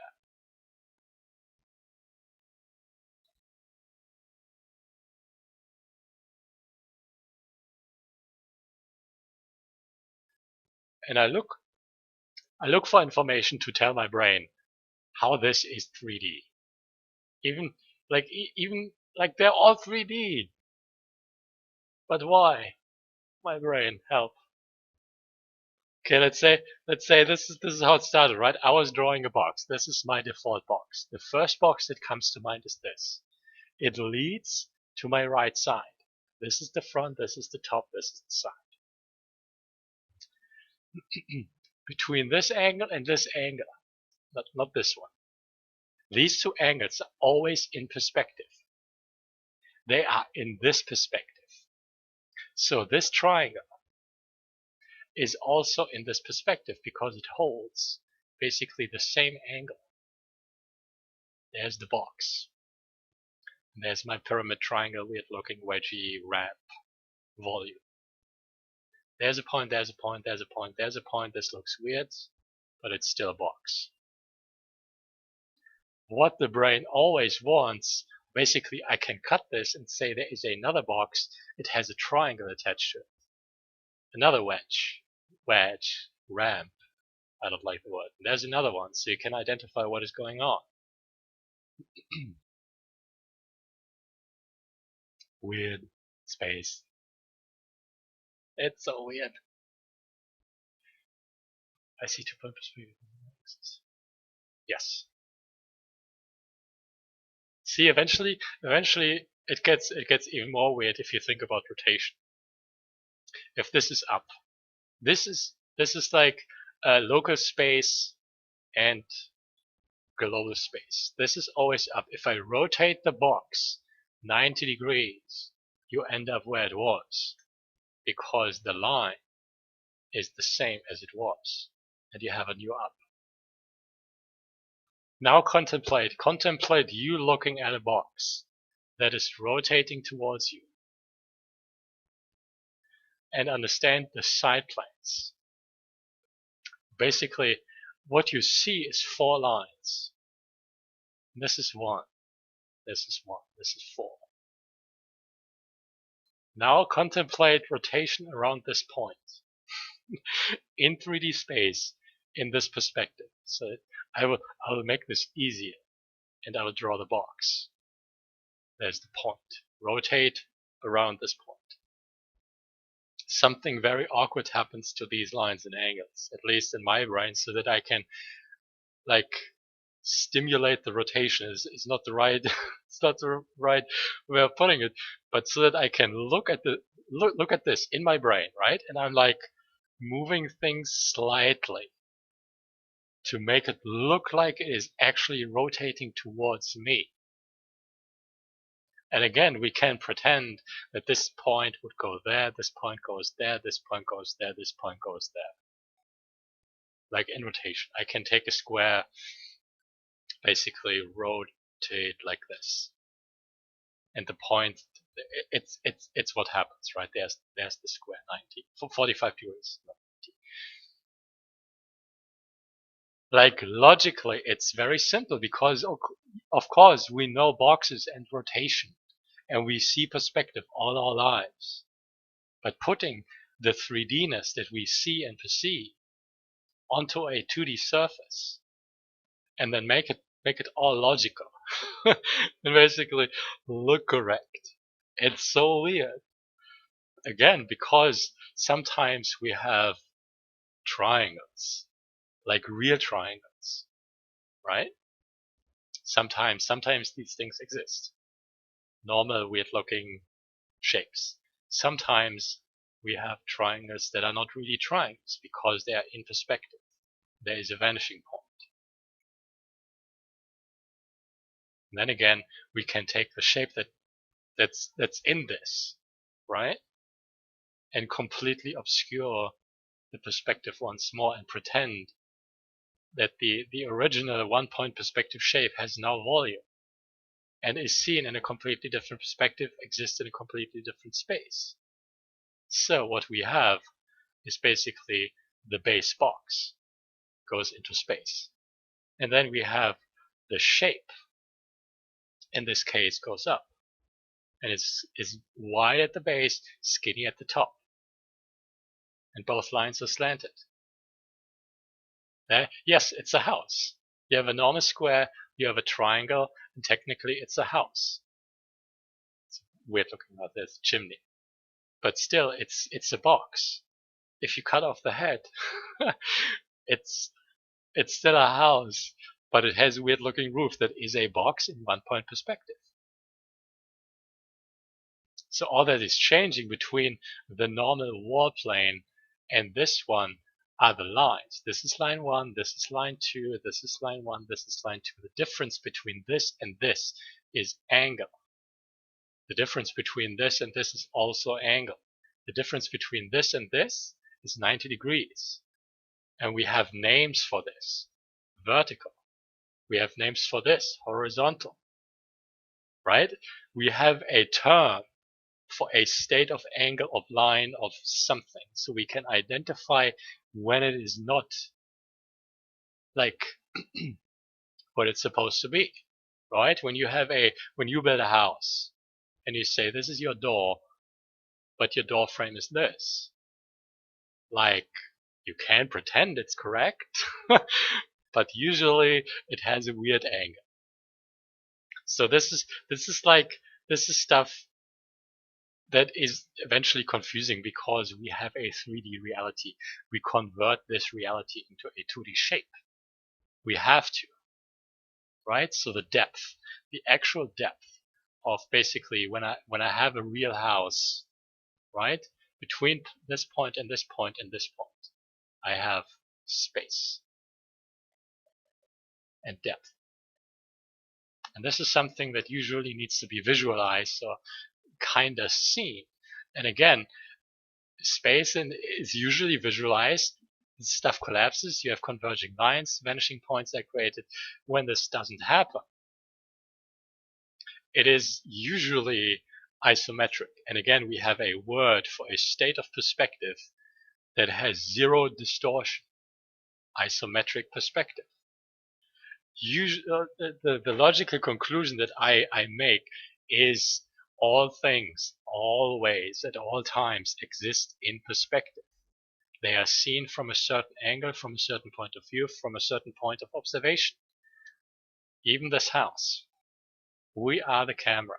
So eventually I have to have a camera in place looking at this house with my weird how do I draw camera objectives, camera lenses, like this. Right now, we observe the camera observing the house from, again, a different perspective. So we are another camera, basically looking at the camera, looking at the house. This is so weird. But again, the point being depth, even between this one and the point, is space. That means there is depth. And depth, again, is something that has to be visualized for the brain to understand, because between this one and this one, there is no depth. This point and this point. There's no space. And I think I need to pee. I don't want to pee. Can't draw more. What's up, AJ? I'm gonna give you an example for section line. You need section lines. Oh, this is so important. This is so important. Section lines. Let me quickly open these section lines. I will skip subjects real quick, just because, and I gotta go pee. Shit, I can't hold it in. It's something for everybody. Remember how we talked about space, right? There is space between lines, and space and depth and volume has to be identified and visualized. So the space between the points or the lines is very important when there is none. Like this right now. Does it look flat? Question mark. Chat, does it look flat or does it have volume? And I don't think it has volume. I definitely gotta go pee. Contemplate the volume of this. Does it have volume or is it flat? Voila. I go pee. Be right back.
AJ, you ready?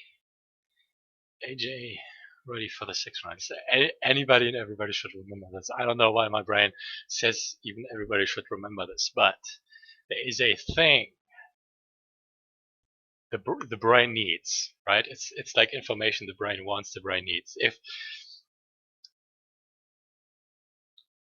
I can't put my finger on this, right? It's a normal, common way to draw, right? It is very normal, very normal. Look, and now I will point something out first. Listen, AJ. The volume, all right? It's a very important thing. Space between two lines. We know this is a people person. The people person humans have volume, right? What I'm pointing out, I'm listing and marking the two lines, right? There's two lines. There's two lines. Basically left and right, two lines. The leg, right? We know it has volume, right? So the placement, and this is one thing, the placement of your lines is very good, but this is where things get very weird and very awkward. Because not like this. What am I doing? Copying the wrong things. Looking at the leg like this, it's basically a shape like this. It's you notice it with the fingers, right? They are flat. They are flat. The legs are flat. This is the thing, right? I'm looking at two lines. This thing, this square, is a cylinder. What you see is the two outline edges. Two outline edges, edges, left, right, edges, left, right. It's everywhere.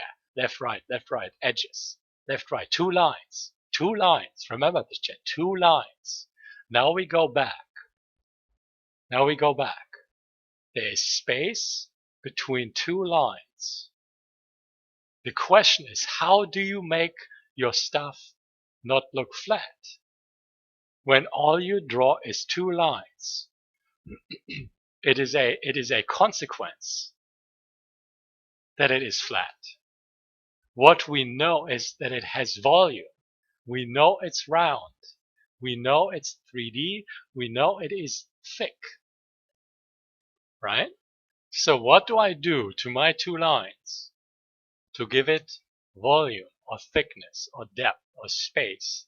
Make it bump out, because when I look at my finger right now, right, I'm stretching it in front of my face, right? I see my outline. I have a fingernail. There's my finger. This goes like this. This goes like this. I have a thumb. This is what I see. But it's not what I see, right? If I convert what I see into a very, very, very simple shape, I have two lines. I have this guy, It's a square, right? Otherwise, I still have a hand. Again, looking weird. What I know is that every finger has a 3D volume. So the logical conclusion is that I can pretend my finger is a cylinder. And again, I have one line and I have one more. And now look what sits between the two lines for the cylinder. It's a circle. I call this, it's not a gap. It is a cap. This one. And I have this little guy. It is a closer. I like in my brain, I call them this, right?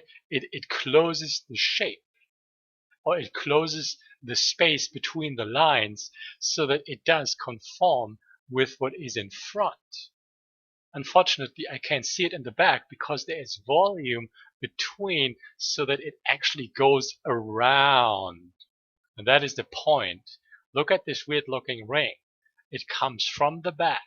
The finger is in between and it goes around as if it is a cylinder and the finger sits in between. So it comes from the back, it goes around and comes back like a cylinder or a tube or basically a piece of paper that you hold it tight and then it basically falls over. and it forms a very nice curve. So in between, I still have the surface of the paper. And this is the section lines or contour lines or cross contour lines, right? If we go back to this guy, every geometric form, if you have a volume, every geometry has a front, a side, a top. Things get weird when you have a ball. Don't we all? Kappa. How do we identify the front, the top, the bottom, the sides for the ball? That is right now just a circle, but we know the surface curves. So logic. If it curves, it can't be flat. this is some logic, right? So let's say if this is actually a curved surface, the lines on the surface cannot be flat. That means between the points there is roundness. So between the points, more roundness. Between the points, more roundness. Yes, indeed. Yes, indeed. If it's round, it can't be flat. That is so good. So what I can pretend is I can cut the ball in half and say there is a circle in the ball, right? So from one point to the next, it can't do this. So it has to do this. But why does it do this? Because the ball is seen from the top. And this is a pretension. It is a perspective projection. The ball will never change. You can see it from the top, the bottom, the left, the right, the ball or the circle. The sphere will always be the circle shape. So, quick sidestep. This is a torso. This is a finger, this is a leg, this is a face, this is anything you can always draw. What you need is a body at the front and the body at the back, so that you can identify what exists between these 2 points. Logic, I love it. So again, I can say I'm drawing a wall, a flat wall from my house. There's one and there's another one, right? This is very simple, right? So section lines. So basically, the exercise with the ball or the sphere can be very tricky. What you have to identify is basically start with one plane, and I'm drawing a plane. It's a square plane, but it still identifies the top, the side, the front. If I'm in a different perspective, I still have the ball, but I have a very short side, and I have a very weird looking top, and I have a very odd looking front. And now I have 2, right? And still, this is the side, this is the front, this is the top. If I'm very, very far above the sphere, the top side should logically be the biggest. That means it's right there. And I have very small sides. This is easy to replicate if you consider or just contemplate the box. You are above the box. You have a big top, you have a small side, you have a small front. If you are more to the side of the box and more level with the box and not so much top down, you have a squish top. You don't see it as much. You have a bigger front and a bigger side. What? Again, 2 sides, 2 lines. There's space between, right? This exercise with the sphere is very difficult, but eventually, let's go back to this one. Let's clear this out. Shoo, shoo, shoo. So what do? How do we effectively identify this? And I like the fingers. The fingers are cylinders, right? So I'm looking at basically this ending point and the gap, and I have 2 lines in between. So this is what we draw, right? It's literally all over the place. I draw a torso like this, right? I can have my torso, and there's my arm. I can have a head, right? And I have another arm. It's 1 line. There's 2 lines. What is in between? Again, I know it's round, right? So what do I do? What do I do? I go flat lines. Oh yes, flat lines. No curve, no flat, yes, no. So what do? I need to hear it, chat. I need to hear it. Look at this. Wow. Do you see what this does? This is a flat line. So what is this? Wow. Wow. Right? It is a curve. Curvature. Curve. Curvature. Do we know this word, Chad? Is it a new word? It's not a new word, is it? Curvature. Lovely. What is a curve? I don't know, actually. Not by definition. New word. Hype.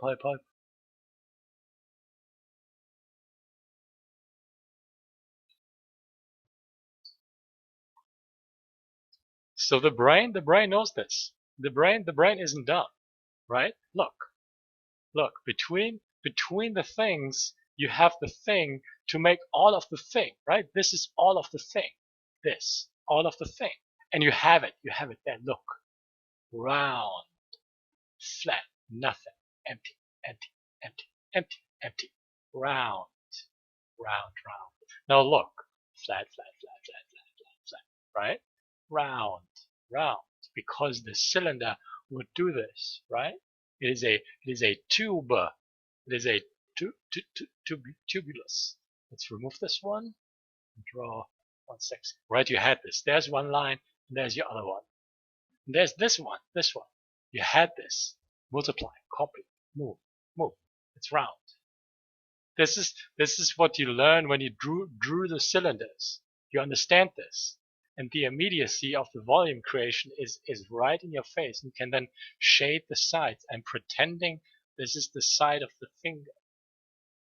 Now what does this do? What does this do? It's identifying the side. Let's make this, give it an example. If this is my cylinder, and I know all geometric forms have a front, have a side, have a top, right? I can pretend my circle has a top, and this one would be the logical top plane. It goes all the way through. And then it has a side, right? It's at a weird angle. It has a double side. I call this one the hybrid. If this is a flat plane, this is a flat plane. In between, I have the hybrid, right? I can pretend there's one more. That is my cylinder. So when I look at this, any of these, I need to see and identify the planes, or the sides, or anything. And again, you have this right there. This one is part of the circle. It is part of the tube. This is flat. This is curved, so it is not flat. And the brain knows this. The brain is a miraculous thing. There is a side of your geometry. So this can, no, this is not the side. No, go back. This is the front, this is the side. Usually, I would hash the side just a tiny bit. Now again, there's one line. There's one more. It's a weird anatomical pose, but I know there is a top. The shoulder has a top. The shoulder has a front. And there's a box. Otherwise, it's still a cylinder going down. And then there's a cylinder going forward. So I draw this one, to show me. I don't cover it up. Because if I cover it up, I have this. This is my arm, and this is my hand. What I'm missing is 3D volume information. And again, I can pretend that this is indeed my arm and my hand. And still what I'm doing is this and this and this and this, so that I can identify it has a circle top and it has a circle bottom, a circle tail, something. It shows me 3D volume information. If I remember this one, I have a top, like top plane, right? And I can just draw this over and it kind of ends up at the back, but it is the top. I have a side, I have a bottom, I have a hybrid. And ultimately the structure continues, right? So what you would have is another plane that then has two lines, right? There's basically one line, 2 lines. So how do I volume this? Again, the simple part is understanding the boxes, because there's one line and another line, and somebody in chat said the word contour. Contour lines. This one is the contour of the box, and there's my volume. So if I pretend this would all continue and it follows the structure, there's my another box into another box that then goes basically into the thumb and it continues into my fingers. 1 line, 2 lines. I know it can't be this. It can't, because the finger has a volume, and the volume continues like a hose potato. It goes all the way around. It's round, like a cylinder sausage. This is to be practiced. I'm telling this to anybody and everybody. Practice, practice. This is fine. This in the beginning, like some of these lines, you have very, very good placement for the lines, AJ. Some of the lines have a very good placement to basically understand the shape of the volume. What you're missing is basically understand the contour and the geometry of your volume. So that it basically you have the hand has a side, like the box. It has a side, it has a top, and all I really draw is a line to then shade the rest and give it. It's like one big line, right? The big line is usually the one with the shading, and then you have 2 lines. It's basically you have nothing. All I really draw is this. It separates one plane geometry from the next. The next plane is my background shading color. It has no shading, but I know it's there, right? For the leg, there is a plane that is the top. The knee has a front. Don't cover this up if you don't know, right? So the geometry is a good example. Geometry of the leg. And I know some of this comes from my 3D modeling. Like the leg that you draw is basically like this. The boxes that I have is this one upper leg, this one lower leg. The questions that I make in terms of body language and drawing, I can have a longer leg in front of the upper leg, or I can have a long upper leg on top of the lower leg. This is a structural difference. This is a structural difference. I usually leave it open. I leave it open for the longest time so that I can identify basically both elements separately before I do this. One of the, like the flow of the space, the flow of the volume is completely different. You have one that is the top. The top plane then goes down and is suddenly the front. This is the front now, this is the top. And still it follows a certain kind of progression. Right? It goes this way, it goes this way. If you continue this, it comes, it goes, it comes, it goes, it comes, it goes. We have again the staircase progression. This is again something to be practiced easily by just drawing geometry. Right? You have one box, you have another box, you have a long box, you have a short box. The idea ultimately, if you want to go there, is to understand how to draw your torso, how to draw your arm, and not make it suck. Right? Give it appeal, give it shape language, and still I draw these lines. But what I know is they have volume, they have planes, they have geometry, and this is where I can butter my own lips because I'm good at this, right? Because I practice this kind of stuff, so that I have this weird looking arm, and I can still identify how this would flow. And I'm messing this up. Go away. How to make this all flow into volume, where I just extend this, and then the hand goes this way, fingers go this way, and still I draw the plane between. And I can identify basically a space gap between 90 degrees. This one goes to the side and then goes back to the front. Maybe it goes back and then it ends up being round. I don't know. But it's like I go step by step to make the difficult stuff easier. Point being, Let's do this. 1 second, got a burp.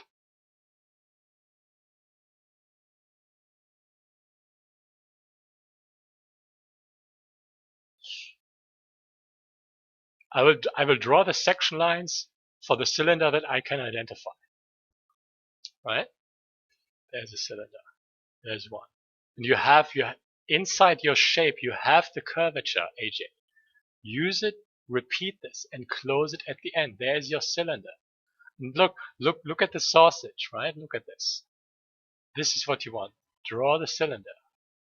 Understand overlaps after. Draw the end. To give you this is where the perception makes a huge different jump, and still I can draw the top plane or the bottom plane. Like in my own sense, the immediacy of basically going from a completely potato to something 3D that is reinforced and cannot be seen any other way. There is a top plane, basically a side plane. And this again goes back to there is a cylinder in place. And the cylinder goes around the corner. And this is something, even this is basically understanding rotation. Anyway, section lines. I'm getting sidetracked. I like this. Look, you have this one. Take this, copy, clone, copy. It's all you want, basically. Tracing this, right? So that you have this side plane, and you can see the finger is semi-broken, but it is fine in terms of geometry. Understanding 3D-ness and geometry can be done in a very ugly, very rudimentary way. The basic process, right? This is what you look for, understanding the basic process. To go from this to understanding there is a plane and there would be a box, right? There is a plane and there is a box for the thumb. Draw the box. Leave out there is a lot of anatomy, right? So if you simplify, the hand plane is one box. You have one finger, basically 5. They're boxes. You can draw them once, all in one, which again leads to, if curved, to the L shape. Right? It has a box at the top and a box at the bottom. This shows the progression between one axis and the second axis. And this again, I got a burp again. Oh my goodness, there's aliens in my belly. I would leave this open and understand the boxes. And this is the hand. Everything else is basically rotation. So that you can understand how the finger would look like this, right? And there is a clear progression between the staircase. There is a staircase in there. And you can see this. Again, if you continue, you have one box. You lead it around the corner. There is another top plane and another closer.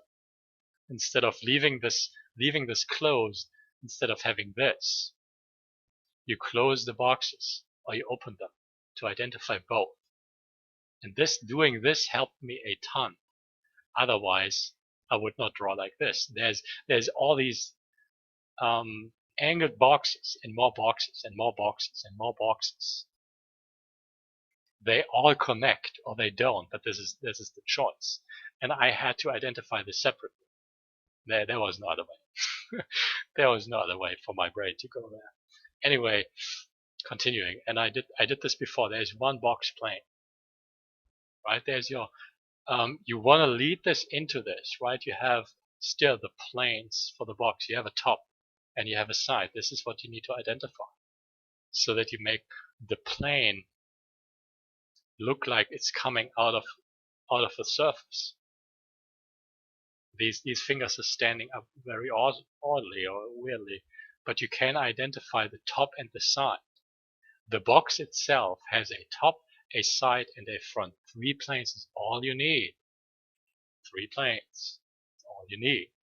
When you have a sphere, you have a top, you have a side, and you have a front.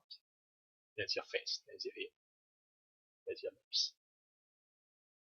Like in terms of 3D, simple 3D geometry, it's very, very logical, right? You have your arm, and the arm has volume.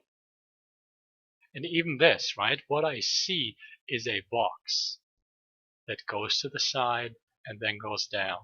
It goes to the side, then goes down. This is the progression. right? 3D geometry progression. And you have, again, the more complex stuff is basically all connected. So you would have all these rings, right? And eventually they have to follow all the way around. But even this, it separates the front, the tops, the sides. This makes it easier if you want to go with the shading. To identify, again, basically this is at the bottom, so it gets less light. There's a side, there's a side, there's a top, there's my eyes. I'm a very grumpy, weird looking cacti monster.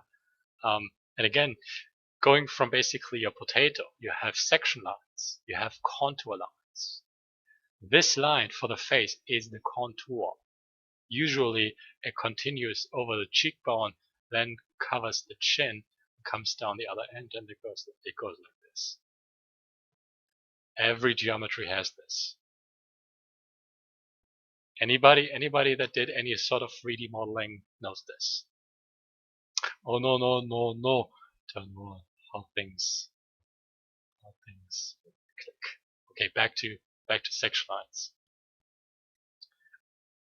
You know it's a cylinder.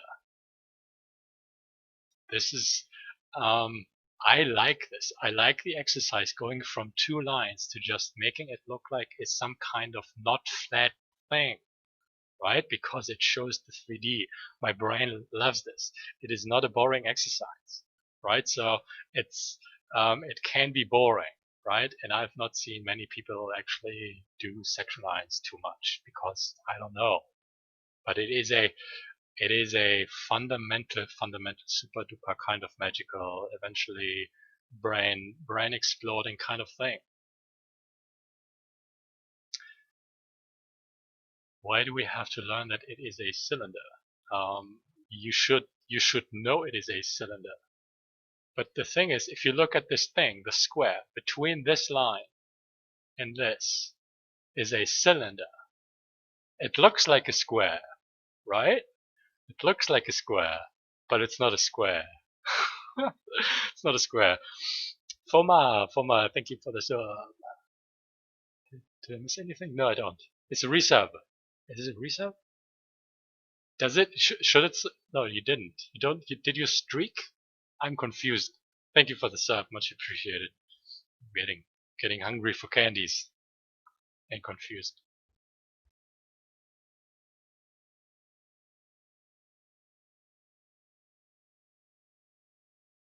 The perspective for this is awkwardly chosen to, make this suitable. If you don't have a cylinder, all these lines would be flat in between. If I have a cylinder, and that means from the top to the bottom, I have rings of surface and section lines and contour. I would see this, right? I would see the curvature. And this is, again, look at the difference that this makes. You can identify the curvature. Now we can be weirdly engaging with this weird looking tube. So we can pretend there is a handle, which is also a cylinder. It's a tube, or maybe just a curved, weird looking round box. I would see the bottom and the top of the handle. I would see this. If you look at a coffee mug, look through the handle, you would see this. Something has to be there in terms of structure. And again, all I really draw is the side, the front, the bottoms. And if I have to, the hybrids.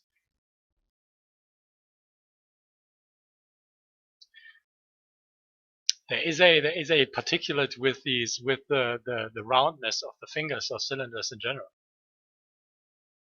Like in my practice of certain types of cylinders, I came there is a kind of perception of roundness, and when I picture a completely perfect circle, it's weird, right?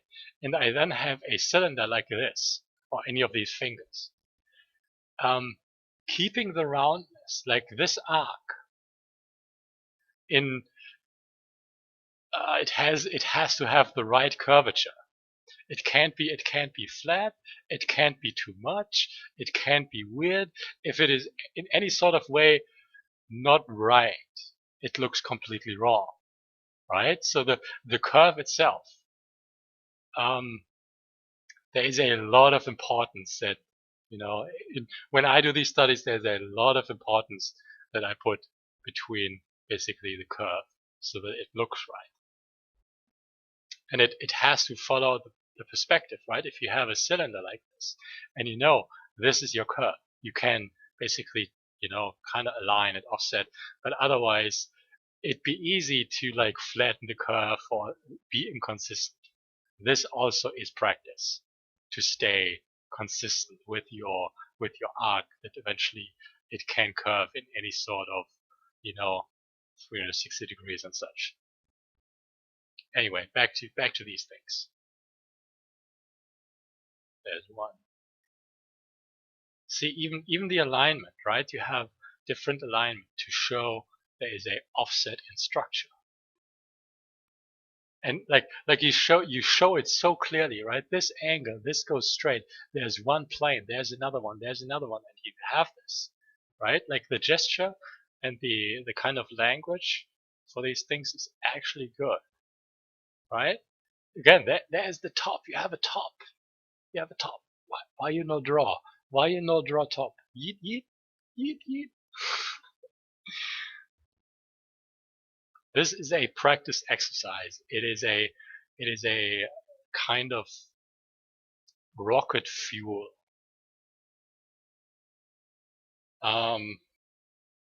Many things that we observe in 3D reality, they are formed from, no, dyslexia, fuck you, go away dyslexia, form, right?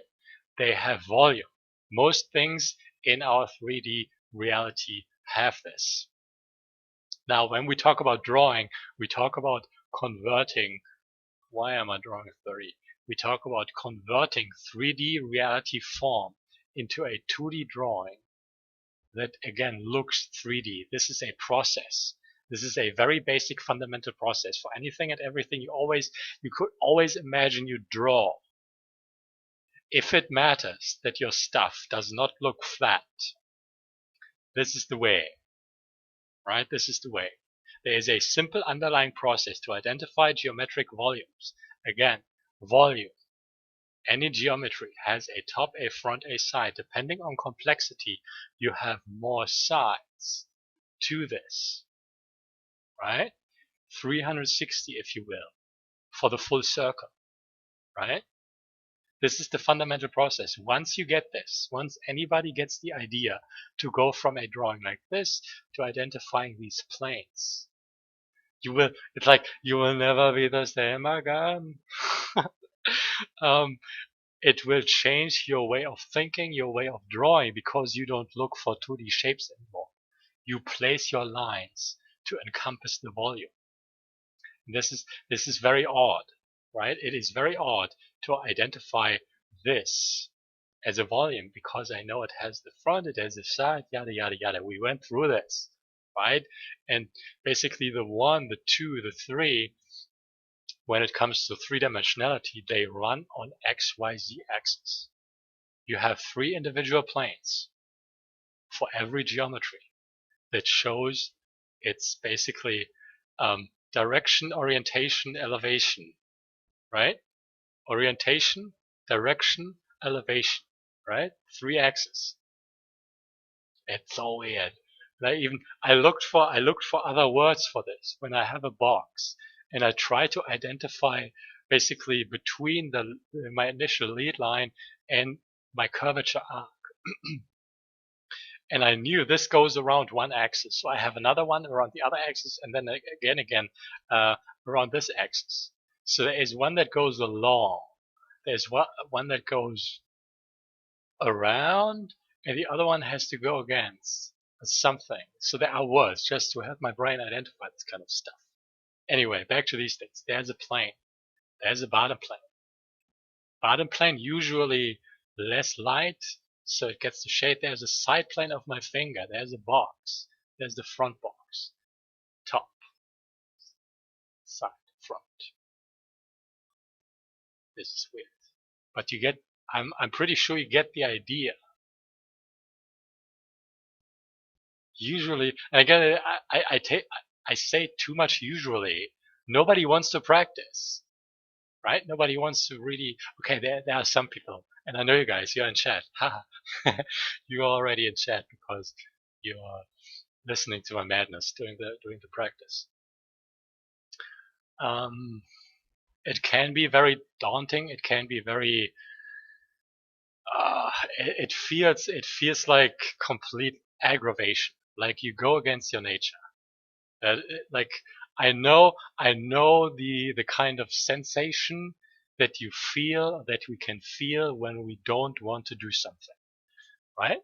And now somebody says drawing hands in perspective, and you yourself, you know, deep in silence, when you're honest, you want to do this, right? And then you look at the complexity that is a part of drawing hands in perspective, and you suddenly don't want to do this anymore. And then there is the conflict between us and the wish, the desire to be good at drawing or be good at anything, be good at video games. And I'm practicing fucking aim labs. Holy shit. And we realize the difficulty. And I believe there is a part of the psyche that protects itself, right? Straight up.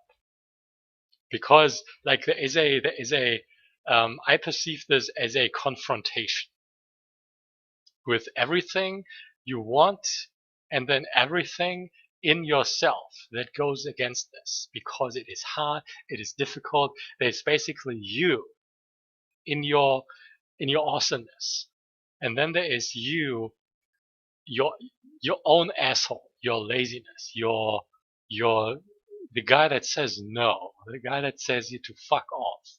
Excuse the language, but there is this mean bully that doesn't want to do this, right? And he gets frustrated and he says, "No, I don't want to do this anymore, and it's hard and it's stressful, etc., etc." We all know this. I know this, and I hate this guy. I can't say I hate myself, but it is a part of human nature, and we all have this. We all want. Wanting is easy. Wanting is the easiest thing. Getting it, right? Like actually achieving any sort of mastery. It doesn't matter if it's the medal in video games, so like Predator badge, and it's still difficult, but getting it, right? It is a yeah. I can't say it's a long journey. I can't say it's a hard journey, because it is whatever it is. You know, it can be whatever you make it. It sounds weird. Let's just say it's weird. That is most definitely it.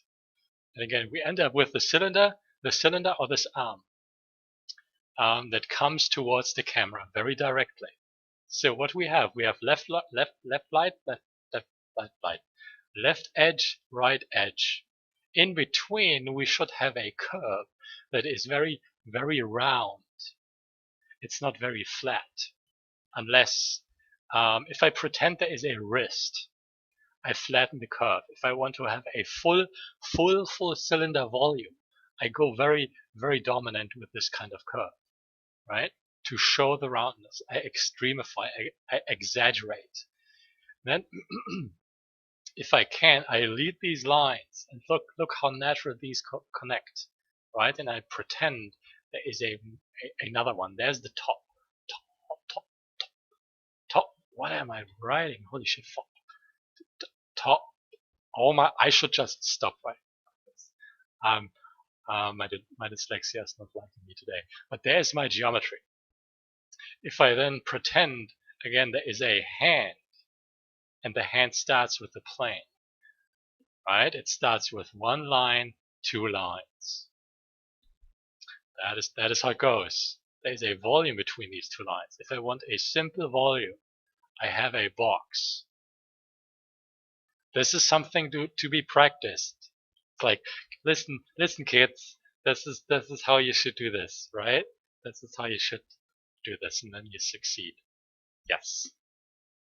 This is something anybody can do, right? And at first, boxes are not that easy, especially depending on complexity and how you want to draw, etc., etc. But there's a box. And again, I would have a finger. Let's see. Let's make this a weird finger. Again, I know it's round, and I go very extreme with the curve. And then I lead it into something flat.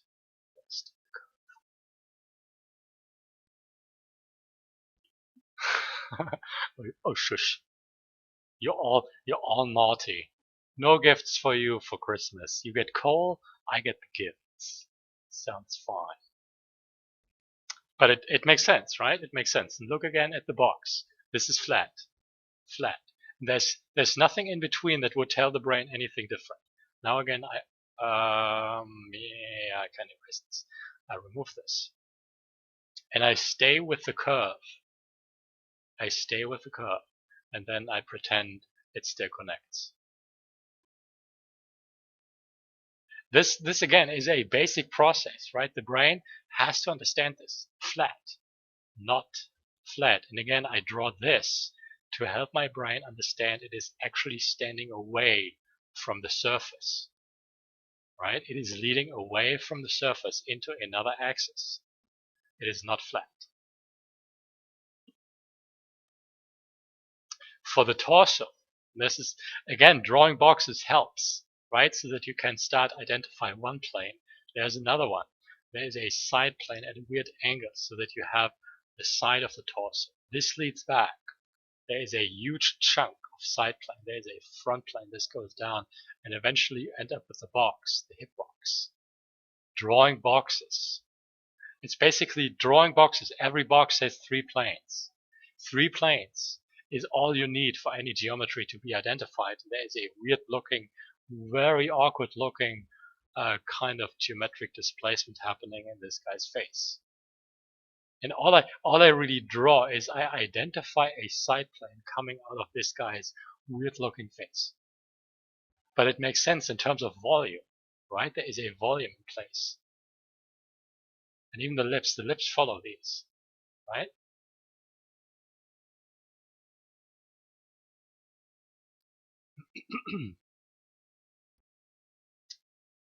What do you mean? Did you let's see, did you post something? I'm confused, Leo, as always. What do you want? What do you want? Give question. Again, volume, right? It's round. And identifying or basically drawing cylinders will help. It will help so much. I shall demonstrate.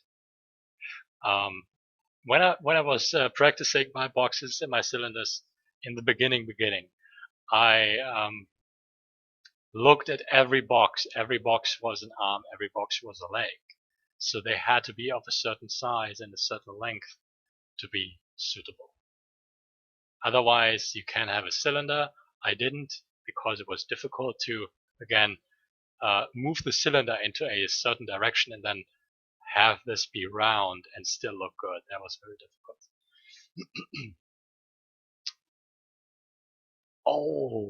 Oh, yes. Oh, yes. You can have the madness. You can have the madness. Take all the madness. Take all the madness. So boxes made it a lot easier to identify directions in space. It's basically what I'm pretending is that this is a face and there is a torso, right? I'm not drawing the torso box. There is a shoulder joint. And what I'm starting with is basically this goes forward and this goes completely sideways. Between is 90 degrees. This is how it started for my brain, right? I have a box facing sideways. This I can draw just fine. And I have one goes this way. If you want to draw the poses, right, you can definitely turn this into a pose, work on gesture drawing, work on body language, this kind of stuff. And still I know this is supposed to be round. And I have a top plane. And the top plane leads into my arm. There's a bottom plane. Usually this can already be difficult, but I know it's round. And even the box, right? Straight up, stupid box, gets a little bit of curvature this way. I like this. I like this because it reinforces and enforces the 3D-ness of my form. Basically, it brings the form into your things, right? At first you have your shape, or basically your two lines, or any sort of stuff. Doing this, it helps my brain to see the surface. So if anything happens on the surface, right, I can spawn it off my lines and just say there is a curve going into space, so it has to continue, and then I have this thing standing away from my box. And it's a very stupid example, but it can be a neck. It's not a neck. It's examples, right? Examples.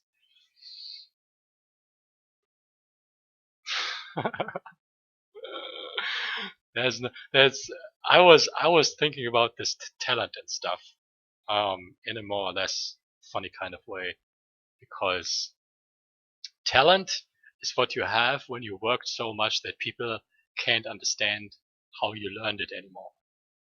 That's basically it. So you practice so much that you get so good, and people look at your stuff, have no idea how you learned it, or how you got there, how you got this good. And then instead of looking at possible opportunities to learn it, or just contemplate the possibility, it's talent. That is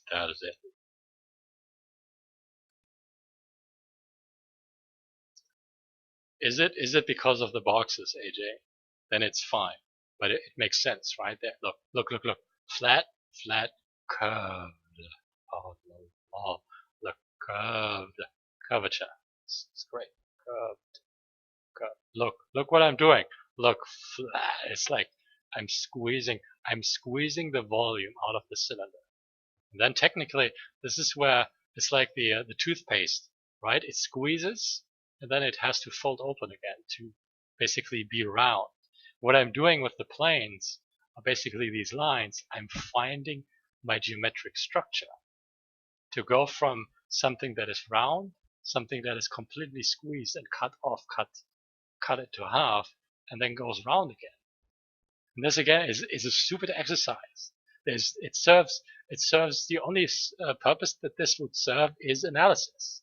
It's me trying to understand, figure out more. It's not about making an artwork. So anything, any sort of grandiose anything, really. Similar to like drawing one plane, drawing another plane, then figuring out how these would connect so that you can lead the surface from one axis into the next. Right? Again, it serves no purpose, like not like this. But if you think about arms, and there's the first transition, right? I go down my face, across the shoulder, down upper arm, down lower arm, up the wrist, down the hand, down the fingers.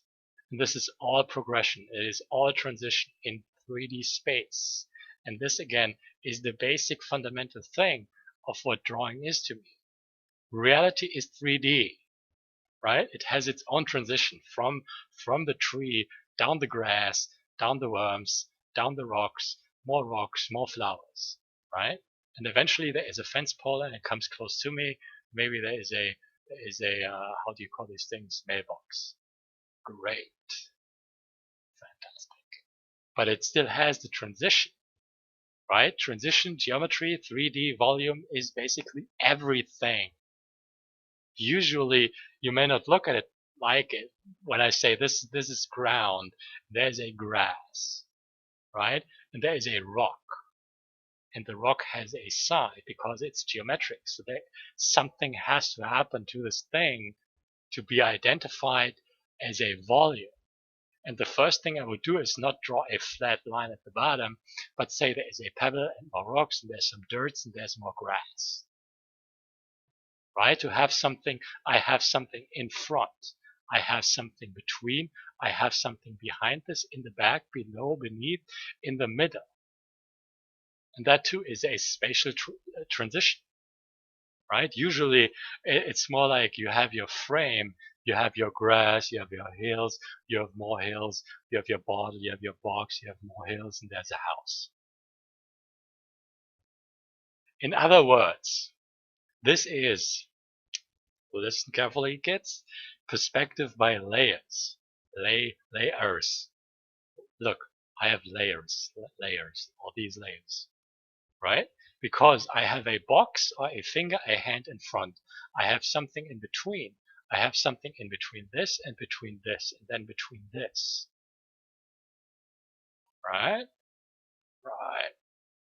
Right. Anyway, understanding this kind of stuff, it helps a ton, even if it's just figuring out rotation or how do I put this?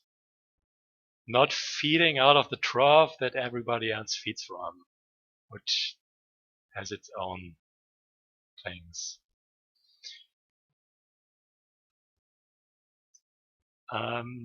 It's weird because I don't know when to not cross contour. The only thing study I to work without it. I mean, it serves a purpose. Cross contour, contour lines, section lines, they serve a purpose. If it doesn't have a purpose, it's understandable to not do it or not figure out why. And for me, again, like I'm not ever drawing in 2D, so any line is a line in 3D. If I draw this, I have a two-dimensional arc, right? And there, I don't ask the question, when do I not contour? Because it serves a purpose. It serves a purpose in this axis, right? It comes from the left, goes down. This one as well, it's the same thing, right? So the box itself can lead this way or this way. The surface of the box goes this way and it goes this way simultaneously. It is unselected. This is basically the difference between the box. If I hatch, this is what I do. The geometry of the box is basically this, but also this. Because the surface of the plane flows through space. It goes this way and it goes this way. It goes all the way. The surface of this point goes in 360 degrees at the same time. When I look at the surface of the plane, when the plane and the box lead this way, the surface follows. So the lines of the box are dictated. The geometry of this, again, is the grid to show both planes, both lanes, both directions, everything. I don't usually do this, but it serves the purpose of revealing the geometry. This, the selective part, serves the purpose of showing, now it gets weird, the flow of the surface. While the box and the geometry go this way, the surface of the box flows this way. Right? The plane on the top goes this way. Otherwise, it can always go this way because this, again, goes weird. But I don't ask the question when not to. I find out when how to. Right? I have the box and I can do it this way. I can have the same box and do it this way. So what happens to this guy and this guy? If I do it this way on this one, what I can't do, again, I can't have flow across two planes. This is a choice. It's an option to have two planes flow, right? That is a choice. If I don't want this, I basically go against the flow for every plane, so that every axis, X, Y, and Z have their own angle. They have their own plane, they have their own contour, right? So if I flip this around, if I have this one and this one, I have to flip this around so that I don't, again, flow two planes into each other. When I have this is probably the best example, the cylinder, it flows like this. It doesn't flow like this because this is a hard bottle cap, and it's cut, right? If the cylinder, can I remove this? If the cylinder was to continue the flow in this axis, not just in this axis, right? While it stays round. It has to basically, how do I do this?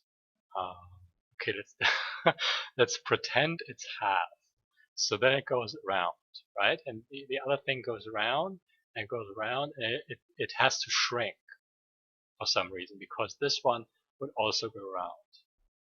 If you think about, if you have a cake, but it's a ball of cake, and you cut one quarter, or one eighth, yeah, eighth. My tongue can't do this. It's like this, right? But between these triangles, you would have the curvature of the surface, and this is the thing. This is the thing, right? This is weird. This is weird. But what I keep in mind is basically I can't have two planes. I can, but it is the choice. So I do this all the time, pretty much. It has to serve a purpose. Look for the purpose. What does it do? It has to, usually it shows the surface.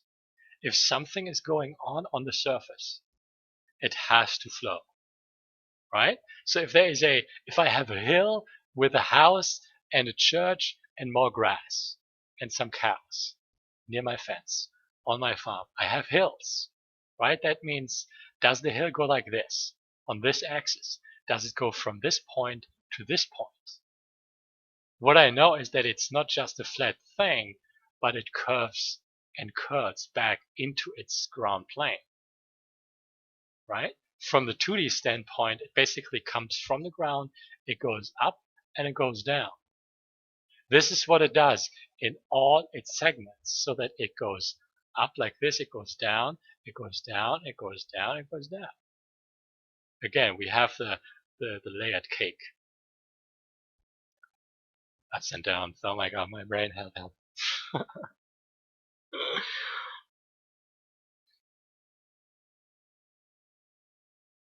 Usually do experiments. There's like, nobody really sets the standard for when to contour or not to. You can use it in your own freedom, in your own like realm of purpose, where you use it to identify certain details, certain form change, certain something, shape change, whatever, right? And there's nobody that can tell you, use it there because there's a rule that is absolute, or use it there because you break the rules. There's no set of standards that you can follow. Otherwise, in my brain, it serves the purpose. If I have very complex geometry, right? Let's say I have one box and then another box. What I can't see is what happens between the front and the side, right? So I would draw a contour naturally to show this one standing away. And then I have to think about, like, how does it go around vertically, right? So I have a flat plane, and then something happens because it has to follow this one, right? And this is like experimentation. There is no real set of change. Like, look at this thing where I draw basically the contour. Like, I have to figure this out, right? Look at this segment, this one. Look at this, right? There is nothing really in between that can tell your brain, how does the form flow? It's weird, like flow, you know? So I can do this, draw it straight down. I can do this and lead it very gently and elegantly into its base, right? So that it tucks into the curve more naturally. And again, I would take this one and lead it across the surface multiple times to pretend it's round. Now I can follow this one and this one down. And again, I have a progression. This is very odd, right? It goes like this, it goes up, it goes down diagonally, up and down, up and down, up and down, and continues. And it does the same thing, but it's different because the surface is different. But you can see it when you have the lines. When I filled all the space with a possible contour or edge or line or something, I can identify at least 70% of what I want. 30% can be wrong, it can be weird, it can be ugly, it can be unidentifiable. I take this, right? I identify at least parts of the form where I like the structure. Like basically the grid that you see is part of the structure. If I again go all the way horizontally and vertically, I have a grid. But this is unselected, right? It's completely like undefined or undesigned, and then I can go in and say there is a oh no oh no now I can't go food. I can't go food. Iconic art. Oh no so many people. I wanted to go eat. What am I doing? Oh no. Where was I? Now I forgot. Holy poop. What? Um, where was I? I actually need food, even if it's just a break. But I was kinda pretending I'd stop stream, but then I get raided. Oh no. The good thing is I have some food, and I just need to like prepare it for a couple of minutes and then chew it for a couple of minutes, which is like 5 minutes. I could be back. And where was I? Where was I? Pretending to drop boxes and flow and stuff. Be select. Be select with your contouring, yes, but otherwise you will eventually draw the grid across the box, right? The the purpose that it serves or it has to serve for my brain is direction, right? Like the line follows the flow of the space, and that is my base direction. And I follow this by either going with the flow or against the flow. Surface usually goes with, and the curvature goes against, right?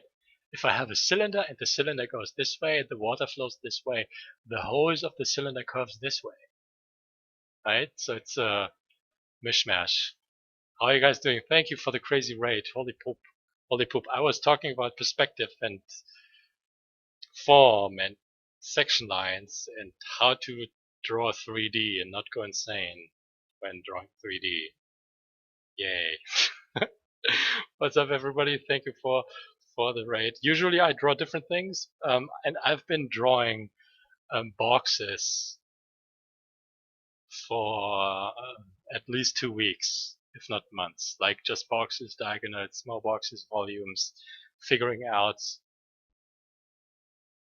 like how to draw in 3D, yes, and then figuring out how to align basically one box, one line with the next line, so you would have a like the basic square or the basic box. And then what happens if I draw a square or box from this place or from this place? I would look at basically which lines connect with which line, figuring out angles and how this relates to 3D space, from basically going a 2D projection inside a 2D frame to identifying there is a space around my thing, which implies perspective, so that this even the ball is then seen in perspective. That is the madness. Yes, that is the madness.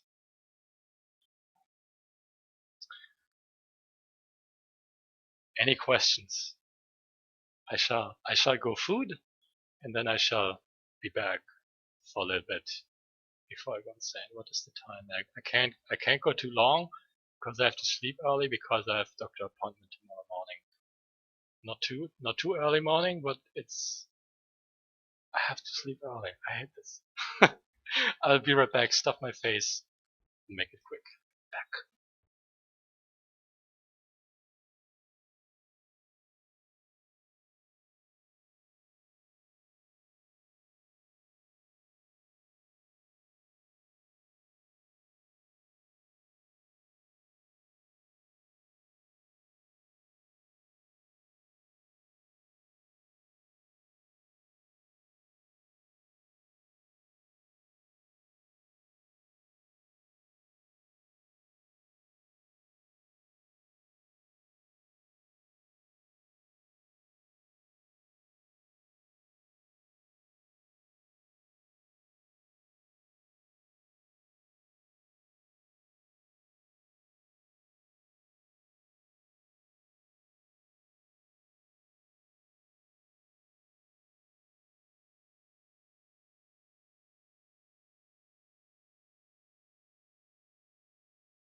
Almost, I got it.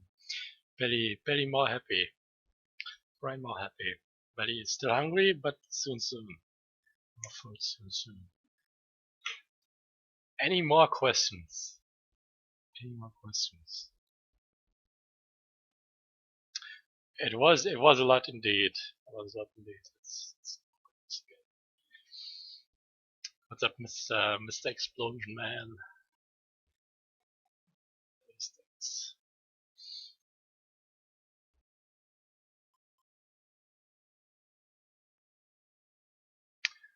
Do you have a specific example for placing like what kind of reference and then placing form and space? Because like at first it's not logical. It is basically impossible because there's no space. Like you can have space, which means you have to put something inside the space to see it. And that is like it starts with the simple concept you have space inside a container. You can't really have space that is not contained, otherwise it's just empty. Meaning this is all space. But what is space without anything in it? It's emptiness, right? So something has to be placed. And I usually start with the 1-point perspective plane. It's a normal plane. It can be any sort of base, plane, box, square is that.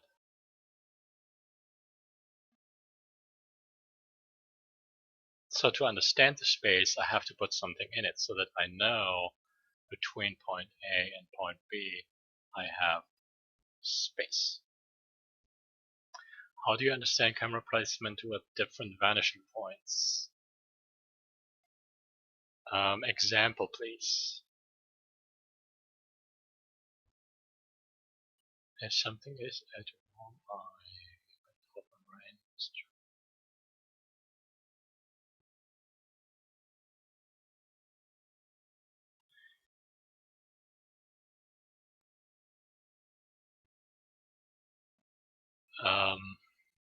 what do you draw in worm's eye views?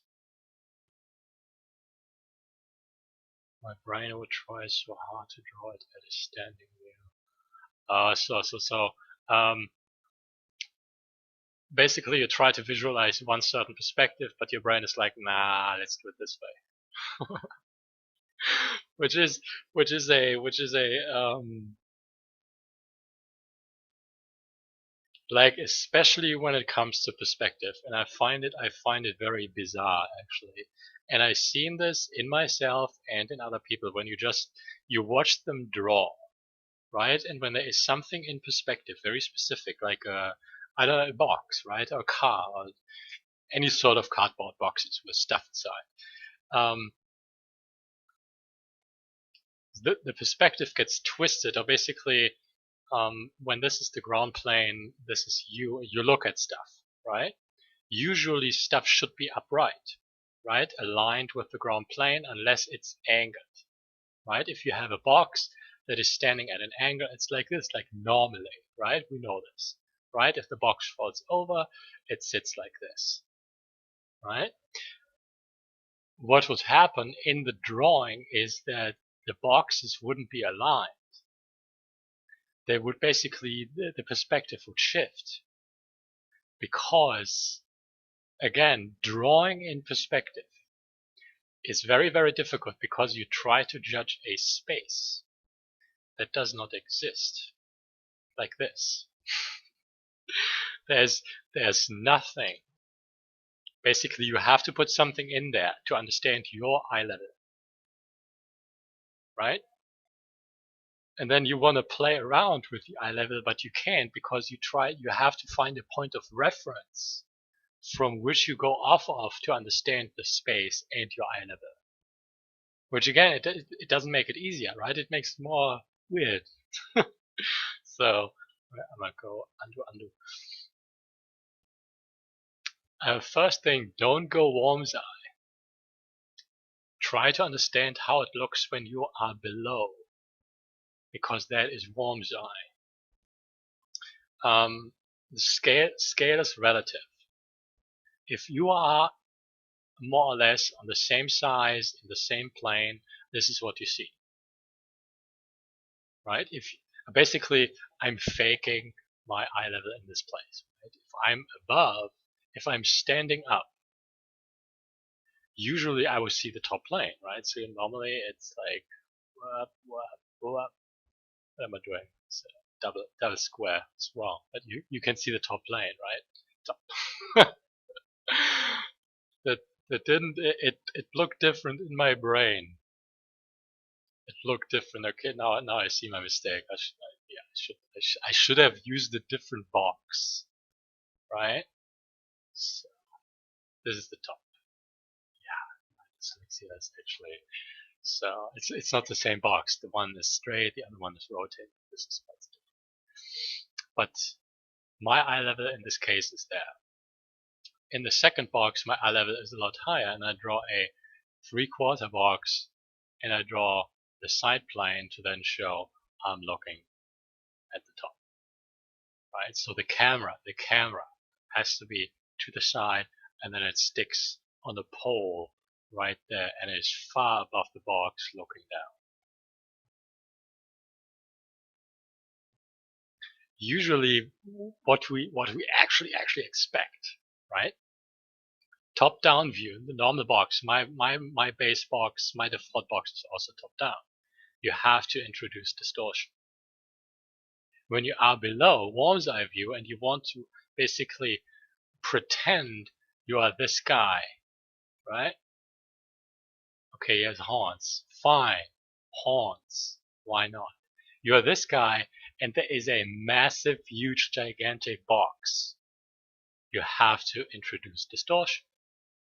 Otherwise, how do you show this guy is tiny and this box is actually huge? You know, I almost I almost did it naturally.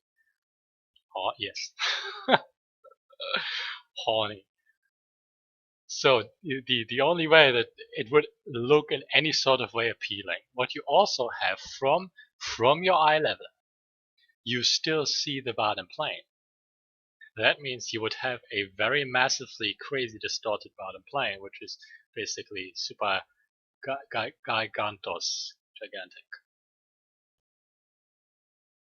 Right? Let's pretend my box, the tall box, and this is a terrible example. So I have to have distortion. What I can't have is basically the top of my box being flat. This would only ever be flat if my eye level is aligned, but it's not. So what happens? If I look at this 1 and 2 and 3, 3 points. 1, 2, 3, right? What is happening in the difference, if I am above the box, point 2 and 3 go down. The line goes down, right? It's certainly more down than anything else. It's a little bit to the right, which is fine, but the line itself goes down. In 3D, I'm drawing into space, right? Because this is the perspective. It is a flat ground plane. This is the box of the plane that goes down into space. This goes forward into space, basically sideways. So again, we can't have something flat. If I'm above the box, 1, 2, 3 go down. If I'm below the box, 1, 2, 3 have to go up. Logic. Love it. So that means if I'm pretending this is a box and I would have 1 and 2 and 3, but they can't be straight, they have to do this. Now what does this do? What does this do for your perception? I'm definitely small compared to the box. Why? But why? There is a simpler kind of sciencey ABC answer.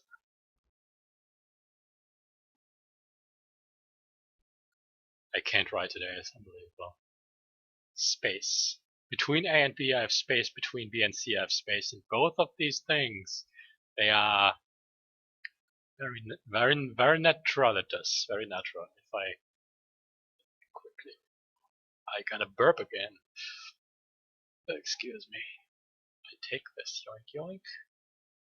If I do this, we have a very common normal box. We can all very easily identify basically instantly, there's a top, there's a side, we know what's going on. And again, between B and A we have space. And we have a one-point distortion. Distortion is basically the word.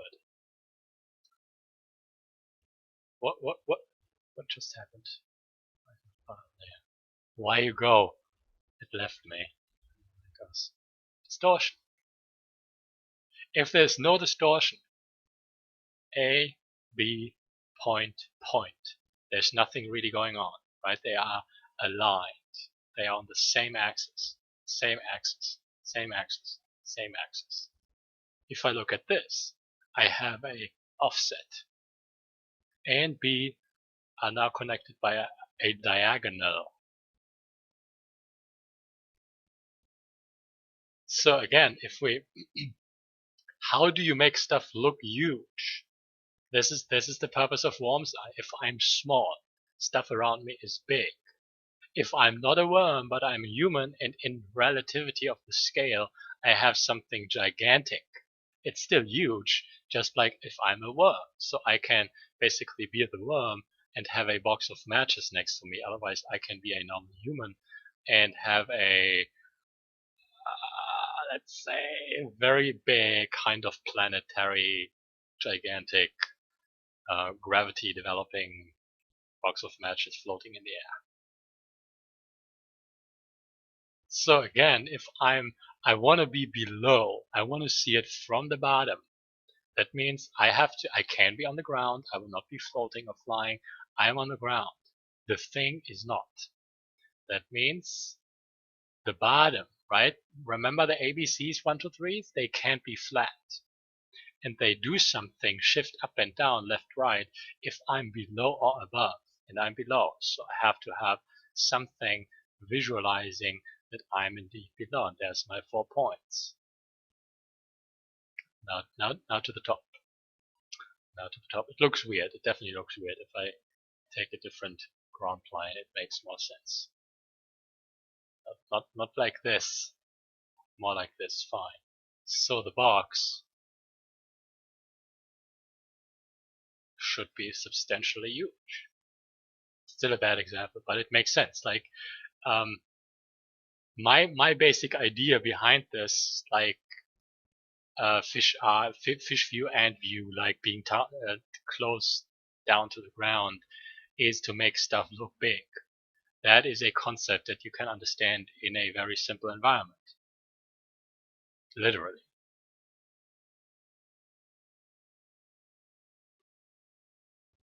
But what about a human size viewing a human? Then it's just lower angle. Oh yeah, you mean yeah. I had to contemplate. When you, like, the eye in our brain dictates the distortion. If you are a human and you are standing on, okay, it's very awkward looking human. There is a staircase, and the staircase leads above you, and then there is another human, more like this, you mean, correct? So you are basically standing below. You are not small, you're not big, and there's no real crazy distortion going on. That is a different angle. In terms of voodoo, the voodoo that you would refer to is a choice. I can draw, not like this, I can draw a box. Right? And how I look at this, I have points. This is the base. I have point A and point B. I have 2 points of B. Between point A and point B is depth. This is something that has to be interpreted on my canvas, because this is all depth. It is, I can turn this black and pretend it's the universe. The stream is still going. There's nothing going on with your screen. It's still going. Don't worry. It's all there. But it is deep, but you can't see it. And that is a problem. In whatever relationship, like, pretend the human, AJ, the human in your example is a box. You are a box looking at another box. And that is basically how I would, not like this, how I would go about this, right? Pretend this is your environment. This is you. And you want to draw a box like this. Then you have another environment. You want to draw a box that is above your face. You want to draw a box that is in front of your face. You would then draw a box that is in front of your face but far away. A box that is very close but above your face, right? If you are then, you can pretend you are a box. And you can pretend there is another box. That is another human above your eye level horizon. Like even this kind of space projected now in a different perspective. That is basically kind of like where I would go, right? I don't want to just draw two-dimensionally. Like I could, for example, right? I have a table, I have a keyboard. It doesn't look like a keyboard, it's a box. I have a mouse, I have a screen, I have a PC, I have more boxes, right? It doesn't look appealing, right? I can then pretend I have a very basic perspective. There's my box, there's my table, there's my graphics tablet, there's my keyboard, there's another table, there's my screen, there's a box, there's my mouse, there's my whatever, there's stuff. This is a very, very, very simple perspective.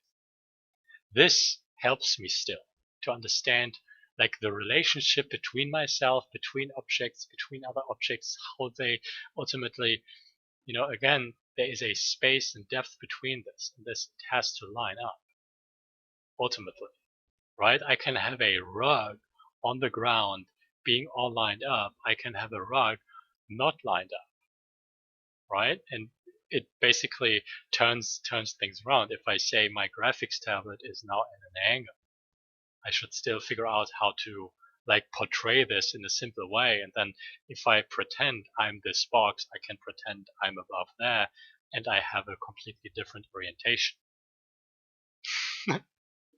So it really depends, right? But otherwise, look at this very simplified. And even if it's about making stuff look small or big, look at the fundamental parts. Like put yourself in a very simple environment. There's you and there's your box.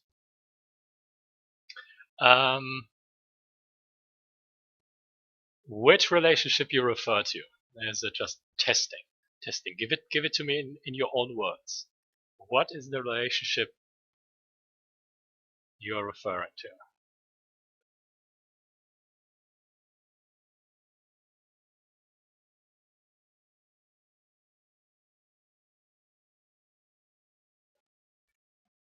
No. See, it could just me testing you. Otherwise, I could be like, oh no, I forgot, but I can't pretend I forgot, so I'm not telling him, and this is why I test you guys. But there are many relationships. Yes, the relationship between our eyes and the object, because perspective. That is literally it. That is literally it.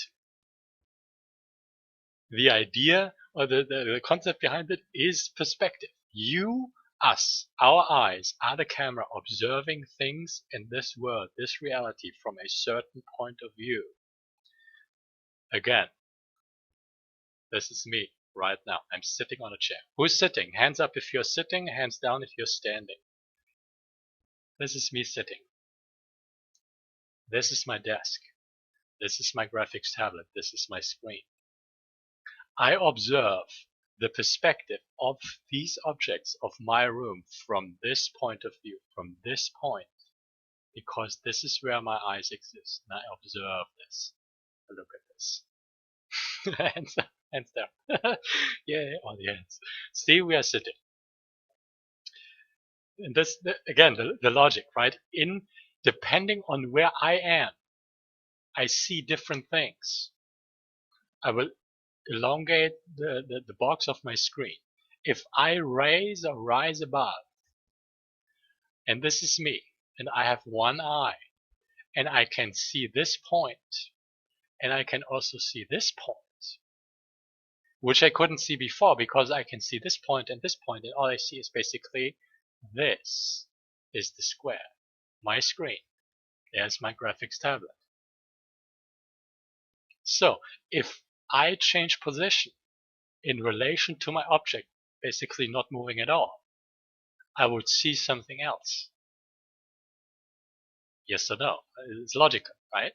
So I would see basically, I would see this point which I have, I see this point which I have, and I see this point, and usually it's a box.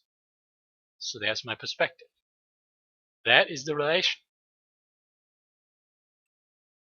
If I have a box straight in front of me, just like this guy, all I really see is this.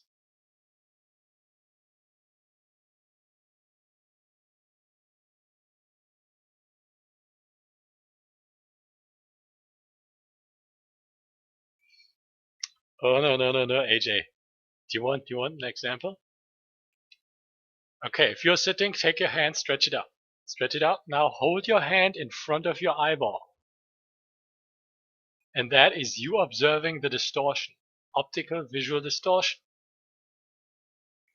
If this is my frame. If I hold my hand in front of my eyeball, it's very big. It's very big. If I take my arm and stretch it out, stretch, stretch, stretch, stretch, my hand gets very tiny.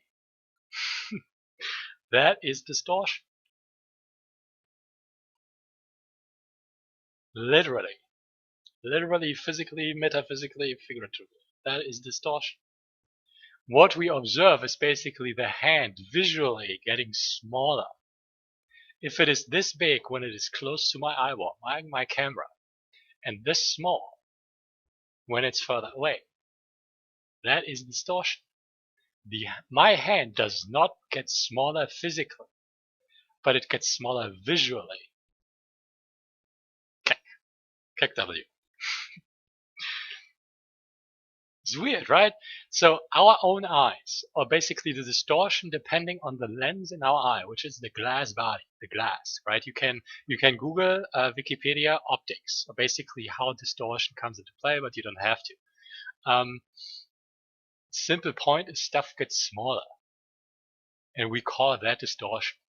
Usually people talk, to my experience, I don't want to say it's my opinion, to my experience, people talk about perspective when they mean distortion, because you cannot ever, never remove the relationship between you, the observer, and the object that you're observing. You see it from a certain point of view, you see it from a certain angle, the object can be static, it can be moving, it can be rotated. You cannot draw anything outside of perspective. However, you can draw a box without distortion by simply, not doing the things that should be done to distortion to make it look like this. It is not a type of perspective. It is a part of perspective. That the first one was correct. It is not a type of perspective. The point being is, again, space and depth. Yes, like isometric. Isometric is 100% perspective but 0% distortion, and that is basically how I frame this, right? I have a space that can be observed in perspective, all natural, all normal, but has no distortion. When it comes to me learning about like perspective and space and all this kind of stuff, I had to take this apart, because like naturally I understood, like in my education, how I was raised, right? I understood that you can change the perspective, meaning you look at it from a different angle, right? Like me not wanting to go to school, me having to learn how to ride the bike, right? So mom says or dad says, look at it from a different perspective, right? Like when you have a problem, when you have a question, look at it from a different, like it seems logical to just spin it around and look at it from a different angle. When it comes to distortion, it is a different feature, because I have space and I have depth in this, but I don't really. So the depth that I have exists between A and B, but it is not visualized. It doesn't conform to how I perceive reality. Again, how I perceive reality is basically, if it is close to me, it has to be big. Big hand, big fingers. If it is further away, it shrinks in size. And that is not something that is seen in this kind of perspective, kappa. What you can't identify, again, is it's a box and it's a top plane. That is a front plane. Or is it the other way around? And still, you can't. This is like, it's a complete mess for the brain. Because it's a top, it's a front, it's a top, it's a front. And it should visualize in 3D the transition between front, top, wall, top, front, wall, top. That is what this is.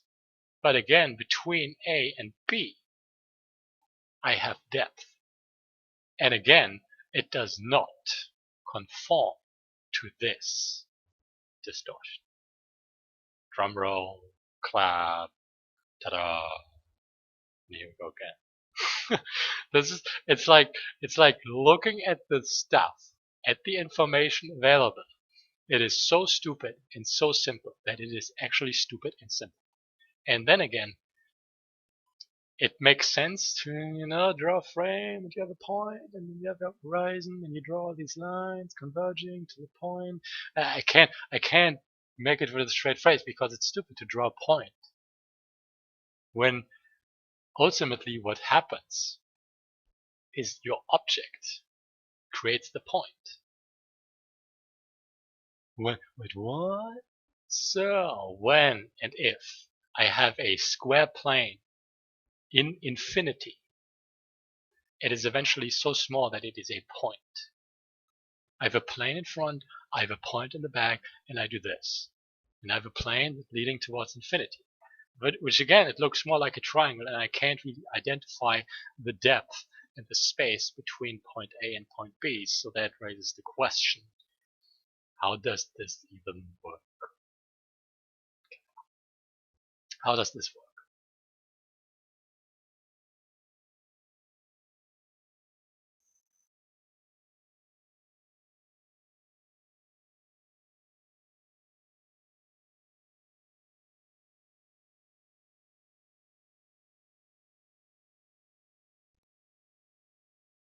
That is correct, Oni Shadow, yes. We can technically observe this. We can look through a camera, normal photo camera. We can look through our own eyes and a cell phone camera. We'll just make a picture from the cell phone camera. The camera in the cell phone has a very wide angle. That means it has a very crazy amount of distortion. What you try this. If you have a cell phone, go to any table. Put an object in the one corner, hold your cell phone camera at this corner specifically, and try to see how it distorts the space or the depth basically between your point A and B. And I will do this, but I don't have a camera, a cell phone with a camera. I have a webcam I could technically use. But that is basic distortion. And still, to go back to the beginning, you can't go away from the relationship that you observe stuff from a certain point of view. The other point is the depth, because again, this is depth in space. So how do we visualize this in a very simple step?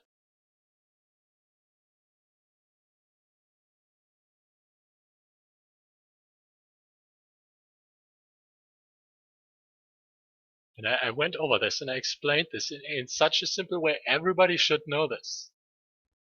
Yeah, usually curves. That's right. Big hand in front, small hand in the back. And I connect. And I have a plane in one point perspective. The difficulty, basically, in my experiments, right, when you have just this, and you still know it's a plane, the questions that I have to ask is, what if I have more space, more depth, or this thing goes this way, it can be anywhere, right? And this is something you have to understand. Like, this is not really any sort of relationship, but it is part of drawing the box because you have one thing that is up and small or big, and you have one thing that is somewhere else. And then if you can connect these and pretend this is some madness. You can pretend you see the thing from the top, right? You can then pretend you see it from the bottom. And this stuff comes from the same shape. Dun dun dun. Dun dun dun. Like, there are variables. The position, size, location, rotation of your lines all make a difference. Like, besides figuring out the story. Anyway, the idea is I would just draw a normal plane box. Right? It shows me the depth, and I know stuff in the back is smaller, stuff in the front is bigger. Usually, I would choose a 3/4 box so that I have space potentially between point A and B and A and C. What I know and what is logical is this is closer to me than this one and this one, so it has to be smaller. And again, if we look at the two lines, right? And I was moving this one and say it can't be anywhere, right? In this case, I have a side line and a smaller line because it's further back. I have to figure out how to balance this one and this one together. Because usually I can't just make my geometry look like this, right? And then pretend there's another plane and make it look like this. And then pretend there's one that goes like this, and there could be shadow because overlaps, and it goes like this. And there's one more, it goes like this, and there could be one that goes like this. They can all exist in the same space. But, but again, I have to be able to identify this. Like among all other things where it just gets very, very awkwardly weird. But identifying the position of stuff and then like ultimately it's easy to draw stuff small in the back, right? Knowing that there is a vanishing point is easy because these lines, they go towards it, they go there naturally. I don't have to draw this to draw this, right? It makes me so angry because small, big, yada yada, small, big, and I have a box in 3-point perspective without ever drawing a point or a grid, right? What I understand is this is me, and I'm in the front, so I'm big, and this is further away, so it has to be potentially smaller in bunny ears, parentheses, those things. Logic. So instead of your hand, we could have a box. Instead of a box, we could have a plus in the box. Yes. Ultimately, yes, you want to draw people, but then you draw the box to put the box in the box to understand the perspective, to then put more boxes in the box in the perspective to identify how to draw people in the box, of the box, with the box, in the perspective, with the box. Yeah. Logic? I don't think so. Not anymore. Not anymore. But this is the one. This is the one. There's a like figuring out the position. This is my baseline, and then lining up was the first step. Right? One's left, one's right. Figuring out how to balance. Basically, where the plane pulls. Right? Usually, the 1-point perspective pulls like towards the center of the plane, because I am standing in the center. If I'm offset to the side, this line would basically flatten out and the other one would collapse. And this is what I call pull or lead. Lead. It leads into space. It's weird, but it helps my brain to identify the weirdness, the weirdness of the stuff.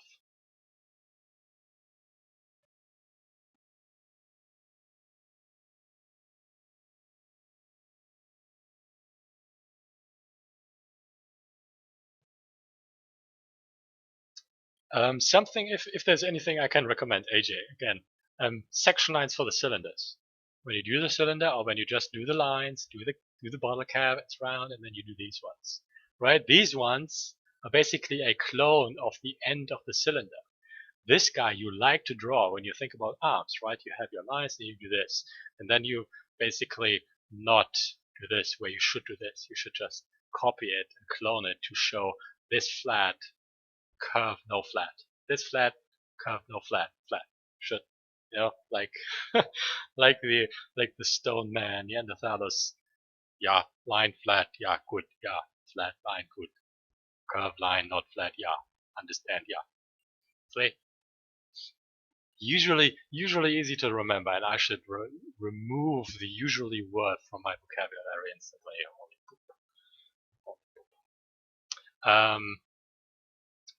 Where was I? Section lines. Okay, this is one weirdness for the box. It makes sense, right? If you have the volume shape for the box, this is a contour, contour, contour, or section lines. There's no difference. When you have a cylinder, the cylinder is linear. It has a closed end. It doesn't curve. This curves. This does not. The box does what it does in all directions, right? It is linear. These are basically the contours. These are the contours of the section lines. These also build the planes for the size of the cylinder. When you have this kind of geometry, you have these things, planes. If you do this and this and this and this, you have the planes and the cylinder. Basically a geometric form. Simplified, right? Half a circle, 180 degrees curvature. I got a burp. I'm apologies. 180 degrees curvature can be squeezed in 3 planes. Just saying. Just saying. Right? If I think about any sort of arm, right, I still draw the cylinder. The structure is simplified with a top plane, a side plane, and the hybrid in between. Hybrid being what is between the 2 planes. This is the hybrid. This is usually logically the top, and this is the side. Right? This is the side plane. This is the top plane. Top, top. This, practice. Section lines, contour lines, practice.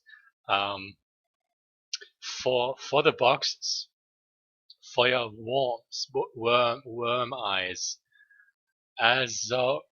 Okay, I'm gonna butcher this, but I'm glad you made it. I remember not telling you. I'm script. Welcome to the madness. Asvokaki. Ooh. I know this one. Ooh. Excuse me butchering your name. Where was I? I was somewhere and I left it. Somebody remind me, please. Where was I? Yes, worms. My brain today. 1 second.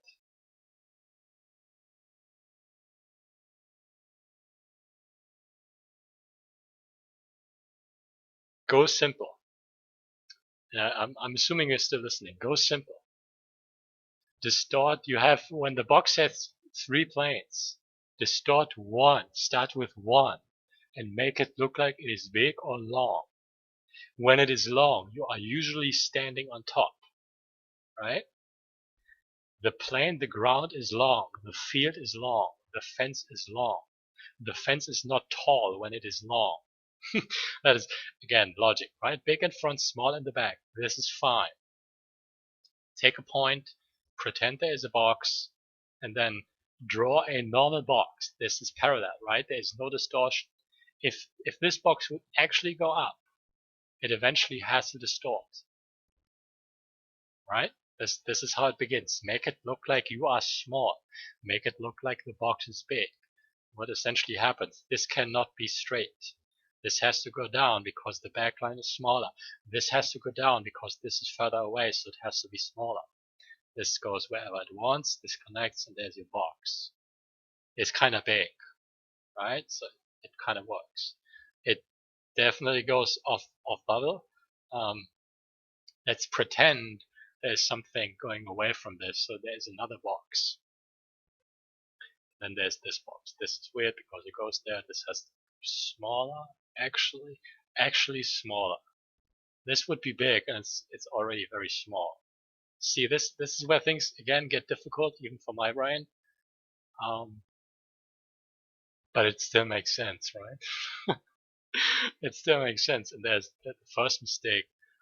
This one has to be smaller, and then I should accurateify my boxes. Worms, yes, worms. So generally, I would in my lines they go flat on the bottom, but they go very extreme on the top. Right? And by flat I mean angles. Lines I mean angles. So if there is no distortion, flat and bottom and top are flat. Logic, right? There is a plane between. What happens if I shrink or if I grow? Right? 1, 2, 3. 1, 2, 3. 1, 2, 3. Look at what happens to the position of 1 and 2 and 3. Right? For the top row, 2 goes up. For the bottom row, 2 goes down. Because this one and 3 are in the back, so they go smaller. They go smaller because it's going away. Away is small. Away means small, right? If it comes closer, it goes big, right? Big, small, big, small. Again, relations. This is practice. The simple stuff. By, by simple, I mean basic, right? You can always imagine all these grandiose environments and scenes, but eventually it would start simple. And you stand more or less on the ground, right? And then something goes up, and something has to be above you. And this is where it starts. How to show if it actually is above, right? There's something above. There's not much distortion. And again, this is at first understand the perspective, right? And then you can make it look like it's actually, it doesn't really look like it's distorting. This is bad. Okay, so there's a window, right? And the point being is I want to make it look like I am small, right? This is why I show this. Usually I would be bigger and look down on this, but you know this, right? You know this. Look. I'ma draw the same thing, but different. Like I'm right next to it, but it's different. Why is it different? So I see this one from below, but I see the other one from, this is weird, but it makes sense, right? It does make sense. So if there is a flower pot, I see this, right? I see the top.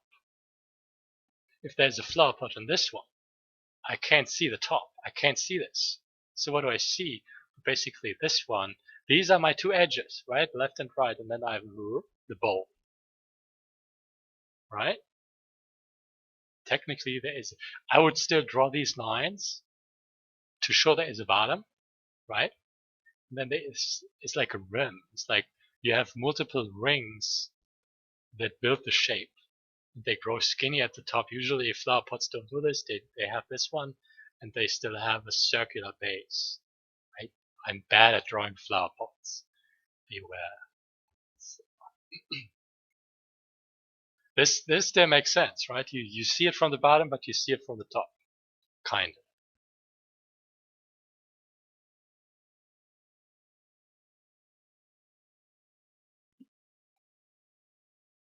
And again, this is it doesn't have much distortion. Now comes the picker. Between A and point B, this is what I want to distort. To make me look like I'm a tiny wormy worm, like a snaily worm. I have teeth and I have horns, big horns. I'm angry snail, angry Viking snail. Yes, this makes sense. So again, between A and B, we want to have distortion, so that I can basically make myself look like this, standing between something like this.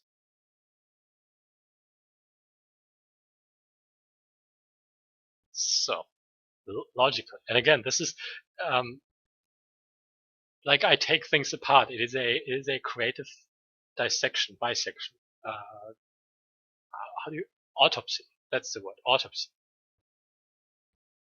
So even when I have a box and I know there's 3 planes for my geometry, I look at one plane first, right? First, so that I can basically pretend I'm standing on the ground somewhere and there's something very big in front, right? So that I can at least try to have one plane look like it is very big and then have another plane look like it is very big and pretend I'm very small. That is the idea. Simple. It's not really simple, but there is a kind of experimentation analysis, and it's fairly complex. But otherwise, still experiments. It works the other way around. You have a simple base. It's undistorted. You can lead this to maximum distortion and just end it at a point, right? But then you say you have a knife and you make a cut, and then you make another cut, and then you erase this and you have a box, and it's fine. It may not be 100% mathematically accurate, but I don't care, right? And again, there is a underlying basic process, right, that has to be understood before, uh, you know, which is essentially draw a box, and then know what happens if you have another box. Again, is the basic transition between the space. You have one box there, you have one box there. Eventually, if you go up, you would see the box from the bottom.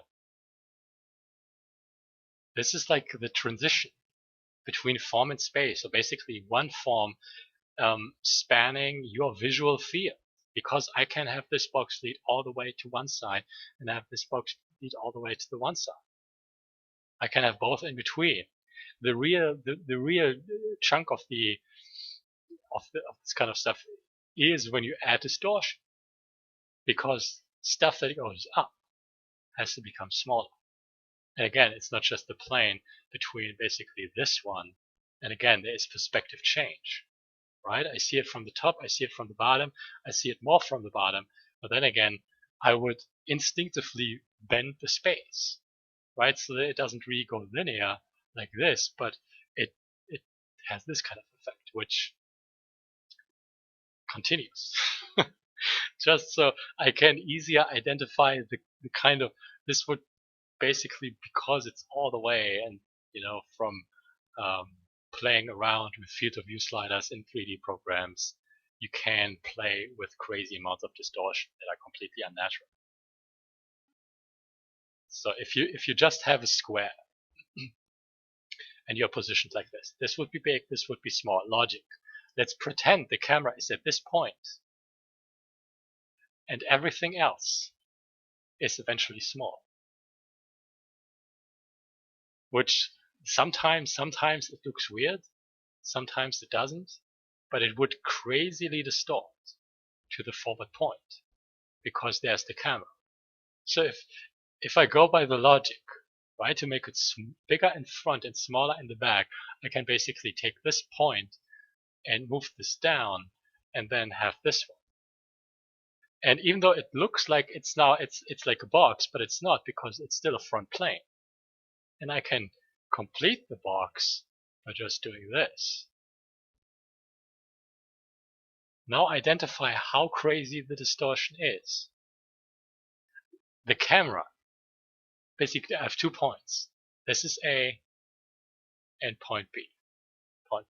The camera is not just positioned like this, but it is also positioned like this because it can see the point and the entire top plane. It can also see the front. This front is this edge. So the only point that would be bigger is this one. But it's not really a plane, so it can't really distort. But yet it is a plane, but it's not really a plane, so there's still something there, but it's not really there. So it can't really distort because it's a point. I hate this, right? So the field of view for this to be logical has to be extremely big, so that it looks like these kind of points are far, far away. And still, if I continue the logic and I say this can move up, but it would eventually go big, as if the plane would go up or curve up, or the space would warp. But this can't be, right? So to flatten out the perspective to the back, this point will eventually go down.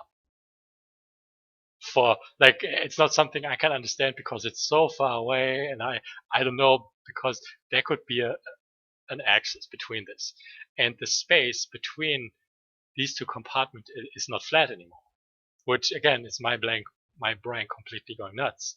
But the point being is, if I do this and I just pull it down slightly, I get in like, to my sensory perception, in my judgment, I get a more accurate representation of the distortion. Again, I can level this out, meaning flatten the space and undistort the space by taking this angle, like between these points I have this kind of angle.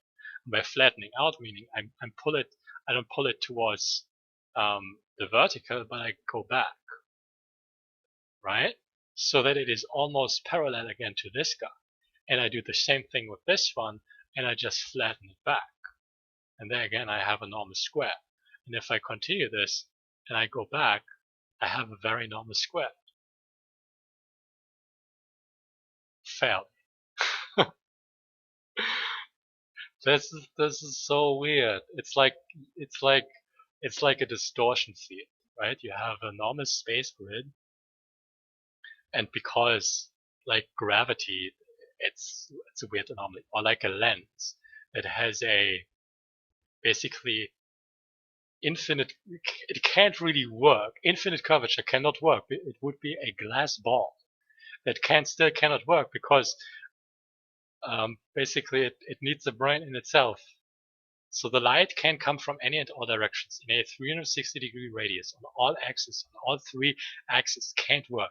So we can cut this in half, because we still need a nerve, right? At least 1 degree nerve to transmit the visual data to our brain. And then everything usually coming from this grid would ultimately warp into this frame, into the cone, so that the light from the grid reaches my eye. What? I don't know anymore. So still, if I take this point and I put it further down, I increase the distortion. But this technically can only go so far. At least logically. Okay, here we go. So logically, I have the point, and I can pull it down as far as the camera goes, so that the camera, usually having this angle looking straight down at both points of this thing, basically this being A and this being B, the point that is distorted would sit below the camera in such a way that you see it from the top, like completely top, so that it is basically the camera, but it couldn't. So usually the camera has a center point, just like the lens, and there can be the geometry can have a location from a point on this point, which then can be seen, but it cannot be seen. So ultimately, usually we have a flat image plane. In this case, the image plane is warped, and not just one axis, but also two axes, so that any sort of flat line does not exist anymore. So any sort of anything is warped and bent and curved. I have no idea how I got there. I have no idea what is even going on. Yeah. So distortion is a choice. That is to round it up, right? Practice the transition of boxes. It sounds like so simple, and I'm just like going back all the way from the madness. And distortion usually shows the depth, which is based on interpretation, how big or how small you want to be, or how big or small you want to make stuff. Meaning you can make a normal box of matches look very huge, gigantic. right? And vice versa. You can make it look very tiny in terms of our size, in terms to the scale of the box of matches. Otherwise, you have a very tiny ant in relative scale size to the box of matches. So anything else really? Any questions? Send help. Send help. But that why does this why does it do this? Why does it why does it it's weird. So much volume. I like this one. Like yeah. I was about to say things I already said and I stopped myself. So it's good. It's fine. Give brains some rest.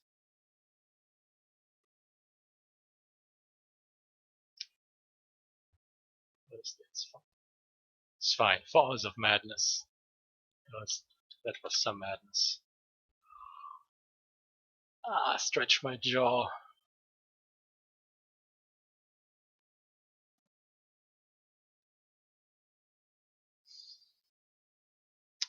Anyway, more questions another time. I will need some break, I will need some food.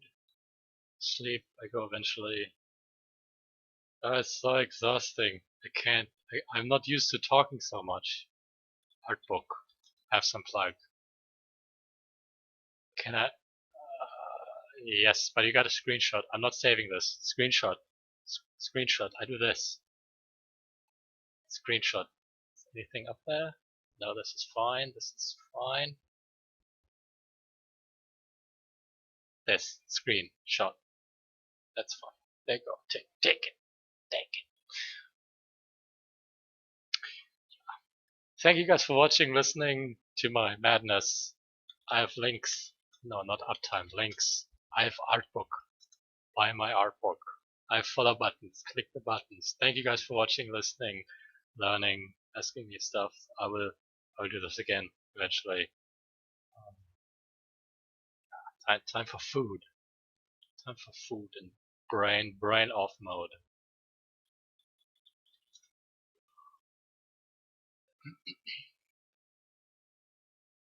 Yes. Thank you. There was subs and raids. Crazy raid. Iconic art. Thank you everybody for the madness. Okay, this can go away. This can go. Yeah, let's leave it there. Possibly back tomorrow. Otherwise, back on Tuesday, the day after Monday. Yes, that day. Bye. Bye. I will be back.